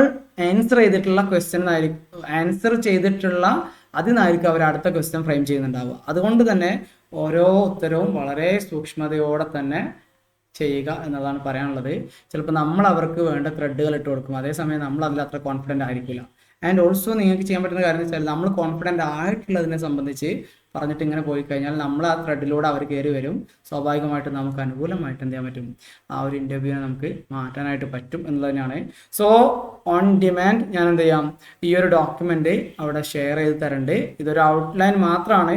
കുറച്ചൊക്കെ എന്ത് ചെയ്യാൻ പറ്റും, നമുക്ക് ഇത് ഉപയോഗിച്ചിട്ട് കുറച്ച് ക്വസ്റ്റ്യൻസ് ഒക്കെ നമുക്ക് ഇതിലൂടെ കവർ ചെയ്ത് പോകാൻ പറ്റും. അറ്റ്ലീസ്റ്റ് ഏതൊക്കെ ഏരിയയിൽ നമ്മൾ സ്റ്റിക്ക് ഓൺ ചെയ്യണം, അല്ലെങ്കിൽ ഏതൊക്കെ ഏരിയയിൽ നമ്മൾ സ്ട്രെസ് ചെയ്യണം എന്നുള്ളതൊക്കെ നമുക്ക് മനസ്സിലാവും. അതുപോലെ തന്നെ ഹിസ്റ്ററിയിലെ സോഴ്സുകൾ, പിന്നെ ഈ പറഞ്ഞ ഈ ടീച്ചിങ് മെത്തഡോളജിയായിട്ട് ബന്ധപ്പെട്ട് നമ്മളൊരു സൈക്കോളജി എന്നുള്ളത് ഭയങ്കര പ്രധാനപ്പെട്ട സംഗതിയാണ്. ഇൻ ഷോർട്ട് ഇത്രയേ ഉള്ളൂ. നമ്മൾ എല്ലാവരും BEd ചെയ്തിട്ടുള്ളതായിരിക്കും. അപ്പോൾ BEdൽ ആ ഒരു ഭാഗം കൂടി എന്ത് ചെയ്യുക, നമ്മൾ നോക്കി വെക്കുക. ഈ ഒരു എന്താണ് പറയല്, സ്കാഫോൾഡിങ് എന്താണ്, കുറച്ച് ടേംസ് അതിനകത്ത് ചിലപ്പോൾ നിങ്ങൾക്ക് കാണാനായിട്ട് പറ്റും എന്നുള്ളതാണ്. സോ അവിടെയൊക്കെ ഒന്ന് സ്ട്രെസ് ചെയ്തിട്ട് മനസ്സിലാക്കി വെക്കുന്നത് നന്നാവും. വൈഗോട്സ്കി സ്കാഫോൾഡിങ്ങിനെ സംബന്ധിച്ച് എന്താണ് പറഞ്ഞിട്ടുള്ളത്, ZPD എന്താണ്, അങ്ങനെയുള്ള ക്വസ്റ്റ്യൻസ് ചിലപ്പോൾ സാധ്യത ഉണ്ട് എന്നുള്ളതാണ്. അതല്ലെങ്കിൽ നമുക്ക് എന്തെങ്കിലുമൊക്കെ ടൈപ്പ് ക്വസ്റ്റ്യൻ വരുന്ന സമയത്ത് ഇങ്ങനെയുള്ള സാധനമൊക്കെ എന്ത് ചെയ്യാം, നമുക്കതിൽ അങ്ങോട്ട് ഇട്ട് കൊടുക്കാം. അതായത് നമ്മളൊരു അറിവിൻ്റെ ഒരു ഡെപ്ത് അവർക്ക് മനസ്സിലാക്കി കൊടുക്കാനൊക്കെ പറ്റും എന്നുള്ളതാണ്. അതുപോലെ തന്നെ ഇവാലുവേഷൻ, ഫോർമാറ്റീവ് എന്താണ്, സമ്മേറ്റീവ് എന്താണ്, ഇതൊക്കെ നമ്മൾ പഠിച്ചിട്ടുള്ളതിനായിരിക്കും. പിന്നെ അതിനകത്ത് റിസർച്ചിനെ സംബന്ധിച്ചിട്ടുള്ള ക്വസ്റ്റ്യൻസ് നമുക്ക് പ്രതീക്ഷിക്കാം. റിസർച്ച് എന്താണ്, എക്സ്പെരിമെൻ്റൽ റിസർച്ച് അല്ലെങ്കിൽ ഡിസ്ക്രിപ്റ്റീവ് റിസർച്ച് എന്താണ്, ഹിസ്റ്റോറിക്കൽ റിസർച്ച് എന്ന് വെച്ചാൽ എന്താണ്, what is qualitative research, what is quantitative research എന്നൊക്കെ പറഞ്ഞിട്ട് ബേസ് അല്ലെങ്കിൽ നമുക്ക് അത്യാവശ്യം അതിലൂടെ ഓടിച്ചു പോയിട്ടുള്ള ആൾക്കാരെ സംബന്ധിച്ചിടത്തോളം ബേസ് ലെവലിൽ നിന്നുള്ള ക്വസ്റ്റ്യൻസ് എന്നുള്ള രീതിയിൽ അങ്ങനെയുള്ളതും കാണാനായിട്ട് പറ്റും എന്നുള്ളത് തന്നെയാണ്. സോ ഇത്രയും കാര്യങ്ങളൊക്കെയാണ് ഞാൻ പറയാനായിട്ട് ഉദ്ദേശിച്ചിട്ടുള്ളത്. I know this video became too lengthy, പക്ഷേ ഞാൻ തുടക്കത്തിലേ പറഞ്ഞ പോലെ തന്നെ എന്താണ് പറയല്, ഇത് ലെങ്തി ആവുന്നതിൻ്റെ ഒരു സാഹചര്യം ഇതാണ്. അറിയാലോ, ഇത്രയും ഏരിയ അല്ലെങ്കിൽ ഒരു വലിയൊരു ഏരിയനാണ് നമ്മൾ ചെയ്തിട്ടുള്ളത്, ഇത്രയും കുറഞ്ഞ സമയത്തിനകത്ത് പറഞ്ഞിട്ടുള്ളത്. അപ്പോൾ അതുകൊണ്ട് തന്നെ അത് കുറച്ച് ലെങ്തി ആയിരിക്കും. പറ്റുന്ന അത്രയും ഞാൻ ഫാസ്റ്റായിട്ട് പറഞ്ഞിട്ടുണ്ട്. ചിലപ്പോൾ അതായിരിക്കും ഇതിൻ്റെ ഒരു ബുദ്ധിമുട്ടായിട്ടുണ്ടായിരിക്കുക, പലപ്പോഴും അത് കോംപ്രിഹെൻഡ് ചെയ്യാൻ ചിലപ്പോൾ ഒരു പ്രയാസം ഉണ്ടായിരിക്കും. ഏതായാലും ഞാനൊരു കൺക്ലൂഷൻ എന്നുള്ള രീതിയിൽ പറയാം. ഇൻ്റർവ്യൂവിന് പ്രിപ്പയർ ചെയ്യുന്ന സമയത്ത് നിങ്ങൾ ചെയ്യേണ്ട കാര്യങ്ങൾ എന്ന് പറയുന്നത് പ്രധാനമായിട്ടും നിങ്ങൾ എന്ത് ചെയ്യുക, നമ്മൾ നേരത്തെ പറഞ്ഞ പോലെ തന്നെ ഇൻ്റർവ്യൂ എന്നുള്ളത് ഇമ്പോർട്ടൻ്റ് ആണ്. അതുപോലെ തന്നെ നമുക്ക് ഹോബിയൊക്കെ എഴുതുന്ന സമയത്ത് ആ ഭാഗത്തൊക്കെ ഒരു ധാരണ ഉണ്ടാവുക. അതുപോലെ തന്നെ നമ്മൾ ഈ ഒരു എക്സാമിനെ അപ്രോച്ച് ചെയ്യുന്നത് കോൺഫിഡൻ്റ് ആയിട്ട് ആവുക എന്നുള്ളത്, നമ്മളൊരിക്കലും നമ്മുടെ ഭാഗത്തുനിന്ന് അവർക്കുള്ള ത്രെഡുകൾ ഇട്ട് കൊടുക്കാതിരിക്കുക. അല്ലെങ്കിൽ അങ്ങനെ ഇട്ട് കൊടുക്കുകയാണെങ്കിൽ എന്ത് ചെയ്യുക, അത് നമ്മളെ സഹായിക്കുന്ന രീതിയിലുള്ള ത്രെഡുകൾ ആവണം എന്നുള്ളതൊക്കെ ശ്രദ്ധിക്കുക. പിന്നെ ഞാൻ നേരത്തെ പറഞ്ഞ പോലെ നമ്മൾ ഭയങ്കര ടെൻഷനായിട്ട് പോകേണ്ട ആവശ്യമൊന്നും പലപ്പോഴും ഉണ്ടാവാറില്ല. നമ്മളുടെ അടുത്ത് ചിലപ്പോൾ അവർ പറയുന്നത് അല്ലെങ്കിൽ അവർ ചോദിക്കുന്നത് ഇങ്ങനെയായിരിക്കും, രാവിലെ എന്താ കഴിച്ചിട്ടുള്ളത്, അപ്പോൾ എങ്ങനെയാണ് ഇപ്പോൾ നമ്മൾ ദോശയും എന്താണ് പറയല്, ദോശയും ചട്നിയാണെന്ന് പറഞ്ഞു കഴിഞ്ഞാൽ ചട്നി എങ്ങനെ ഉണ്ടാക്കുക, മലപ്പുറത്ത് നല്ല ചട്നി കിട്ടും, അല്ലെങ്കിൽ കോഴിക്കോട് നല്ല ബിരിയാണി കിട്ടുമെന്ന് കേട്ടിട്ടുണ്ടല്ലോ, ശരിക്കും സത്യമാണോ, അങ്ങനെയുള്ള ക്വസ്റ്റ്യൻസ് ഒക്കെ എന്ത് ചെയ്യും അവിടുന്ന് നമുക്ക് എക്സ്പെക്റ്റ് ചെയ്യാം എന്നുള്ളതാണ്. സോ അതും ഇതിൻ്റെ ഭാഗമാണ് എന്ന് മനസ്സിലാക്കുക. അല്ലാതെ നമ്മളൊരിക്കലും അയ്യോ എൻ്റെ അടുത്ത് ബിരിയാണിയാണ് ചോദിച്ചിട്ടുള്ളത്, വെറുതെ അതൊക്കെ പഠിച്ചു പോയി എന്ന് വിചാരിക്കേണ്ട ആവശ്യമൊന്നുമില്ല. അതിൽ നിന്ന് അവർ പലതും മനസ്സിലാക്കിയെടുക്കും. ആൻഡ് ഒരു പരിധി വരെ എന്താണ് നമ്മുടെ സാഹചര്യങ്ങൾ, നമ്മുടെ എന്താണ് ആ ഒരു കോണ്ടെക്സ്റ്റിൽ അവരുടെ ഒരു മൈൻഡ് സെറ്റ്, ഇതിനൊക്കെ അനുസരിച്ചിട്ടാണ് എന്ത് ചെയ്യുക നമ്മുടെ ആൻസറുകളൊക്കെ വരുന്നുണ്ടാവുക, അല്ലെങ്കിൽ നമ്മുടെ അതിൻ്റെ ഒരു ഔട്ട്കം എന്ന് പറയുന്നത്. അപ്പോൾ ഇത്രയൊക്കെയാണ് ഇൻ്റർവ്യൂ റിലേറ്റഡ് ആയിട്ട് എനിക്ക് പറയാനുള്ളത്. ഞാൻ നേരത്തെ പറഞ്ഞ പോലെ നിങ്ങൾക്ക് ഇവിടെ ഒരു QR കോഡ് കാണാനായിട്ട് പറ്റും. അതായത് ഈ ഒരു QR കോഡ് നിങ്ങൾ സ്കാൻ ചെയ്ത് കഴിഞ്ഞാൽ നിങ്ങൾക്ക് നമ്മുടെ ഗ്രൂപ്പിലേക്ക് ജോയിൻ ചെയ്യാനായിട്ട് പറ്റും. സോ ആ ഗ്രൂപ്പിൽ ഞാൻ നേരത്തെ പറഞ്ഞ പോലെ നമ്മൾ ഹിസ്റ്ററി, നെറ്റ്, JRF, അതുപോലെ തന്നെ സെറ്റ് എക്സാം, CUET, UGPG, പിന്നെ അതേപോലെ ഈ HSST, അതുപോലെ തന്നെ HSA, കൊളീജിയേറ്റ്, ഇതുമായിട്ടൊക്കെ ബന്ധപ്പെട്ടുള്ള സംഗതികൾ ഒരുപാട് നമ്മൾ പ്ലാൻ ചെയ്തുകൊണ്ടിരിക്കുന്നുണ്ട്. സോ നിങ്ങൾക്ക് താല്പര്യമുണ്ടെങ്കിൽ നിങ്ങൾക്ക് ആ ഗ്രൂപ്പിൻ്റെ ഭാഗമാകാവുന്നതാണ്. ആൻഡ് ഓൾസോ ഈ ഒരു ഡോക്യുമെൻ്റ് നിങ്ങൾ ഡിമാൻഡ് ചെയ്ത് കഴിഞ്ഞാൽ ഞാൻ ആ ഗ്രൂപ്പിൽ ഷെയർ ചെയ്യുന്നുണ്ട്. പിന്നെ നിങ്ങൾ എന്ത് ചെയ്യുക, നിങ്ങൾക്ക് ഇതുമായിട്ട് ബന്ധപ്പെട്ട ഏതെങ്കിലുമൊക്കെ ഭാഗത്ത് ക്ലാരിറ്റി കുറവോ എന്തെങ്കിലുമൊക്കെ ഉണ്ടെങ്കിൽ നിങ്ങൾ ഇതിനകത്ത് കമൻറ്റ് ചെയ്യാം. പിന്നെ ചാനലിൽ നിങ്ങൾക്ക് സബ്സ്ക്രൈബ് ചെയ്ത് വെക്കാം. ഇതുപോലെയുള്ള ഒരുപാട് വീഡിയോസ് ഇതിനകത്ത് ഇനി അപ്കമിങ് ഡേയ്സിൽ വരും എന്നുള്ളത് തന്നെയാണ്. സോ നിങ്ങൾക്കതൊരു മുതൽക്കൂട്ടായിരിക്കും എന്നുള്ളതാണ് എനിക്ക് പറയാനുള്ളത്. ഞാൻ പറ്റുമെങ്കിൽ വീഡിയോ ലൈക്ക് ചെയ്യുക. ഞാൻ എല്ലാവരും പറയുന്ന പോലെ പറയാം കേട്ടോ. നിങ്ങൾ ലൈക്ക് ചെയ്തതെന്ന് വെച്ചാൽ പ്രത്യേകിച്ച് എനിക്ക് എന്തെങ്കിലും കിട്ടണമെന്നോ അല്ലെങ്കിൽ കിട്ടും എന്നൊന്നും ഞാൻ വിചാരിക്കുന്നില്ല. ബട്ട് ഇത്രയേ ഉള്ളൂ. മറ്റുള്ള ആൾക്കാർക്കൊക്കെ ഈ വീഡിയോ ഒരു സജഷനായിട്ടൊക്കെ പോവുകയാണെങ്കിൽ പ്രിപ്പയർ ചെയ്യുന്ന ആൾക്കാർക്ക് നന്നാവും എന്ന് ഞാൻ വിചാരിക്കുന്നുണ്ട്. ഞാൻ തന്നെ HSST ഇൻ്റർവ്യൂ റിലേറ്റഡ് ആയിട്ട് എന്തെങ്കിലുമൊക്കെ കണ്ടൻറ്റ് യൂട്യൂബിലുണ്ടോ എന്നുള്ള കുറേ പരിധി നോക്കിയതാണ്. പക്ഷേ എനിക്കത് കണ്ടെത്താനായിട്ട് പറ്റിയിട്ടില്ല. കാര്യമായിട്ടുള്ളൊന്നും ഞാൻ കണ്ടില്ല എന്നുള്ളതാണ് പറഞ്ഞു വരുന്നത്. So it will be helpful to an extent. എന്ന് വെച്ചാണ്ട് ഇതിനകത്ത് പറഞ്ഞതുപോലെയാണ് HSSTൻ്റെ ഇൻ്റർവ്യൂ നടക്കുക, അല്ലെങ്കിൽ ഇത് മാത്രമേ വരുള്ളൂ എന്നുള്ള യാതൊരു ക്ലെയിമും എനിക്കില്ല. ചിലപ്പോൾ ഈ പറഞ്ഞ ഒന്നും HSST ഇൻ്റർവ്യൂവിൻ്റെ ആ പരിസര പ്രദേശത്ത് പോലും നിങ്ങൾക്ക് കാണാൻ പറ്റൂല. അങ്ങനെ സംഭവിക്കാൻ ചിലപ്പോൾ ഇതുപോലെ തന്നെ വരാനും മതി. ചിലപ്പോൾ നിങ്ങൾക്ക് തോന്നും ഞാനാണോ ഇനി HSSTൻ്റെ ഇൻ്റർവ്യൂവിൽ ആൾക്കാർക്ക് ക്വസ്റ്റ്യൻ പറഞ്ഞു കൊടുത്തിരുന്നതെന്നൊക്കെ ചിലപ്പോൾ തോന്നിയേക്കാം. ബട്ട് അത് തികച്ചും യാദൃശ്ചികം മാത്രമായിരിക്കും. അങ്ങനെ സംഭവിക്കുകയാണെങ്കിൽ തന്നെ പറഞ്ഞു തന്നത്രേ ഉള്ളൂ. ഈ ഒരു സംഗതി എന്താണ് പറയല്, നമ്മൾ പ്രിപ്പയർ ചെയ്യുക നന്നായിട്ട്. കുറച്ച് ദിവസം കൂടി ഉള്ളൂ, നന്നായിട്ട് നോക്കിയിട്ട് പോവുക. പിന്നെ എന്താണ് നമ്മൾ ഈ പറഞ്ഞ കുറച്ച് പ്രിക്കോഷൻസ് എടുക്കുക എന്നുള്ളതാണ്. ഒരു ഫേവറേറ്റ് ഹിസ്റ്റോറിയനെ കണ്ടെത്തുക, ഫേവറേറ്റ് ഏരിയ നമുക്ക് ഉണ്ടാക്കിയെടുക്കുക, ഒരു പുസ്തകം നമ്മൾ അല്ലെങ്കിൽ ഒരു പുസ്തകം എന്നല്ല, ഒരു ഹിസ്റ്റോറിയൻ്റെ ബുക്സൊക്കെ നമ്മൾ മനസ്സിലാക്കി വെക്കുക, ഒരു ടോപ്പിക് നമ്മൾ പ്രിപ്പയർഡ് ആയിരിക്കുക.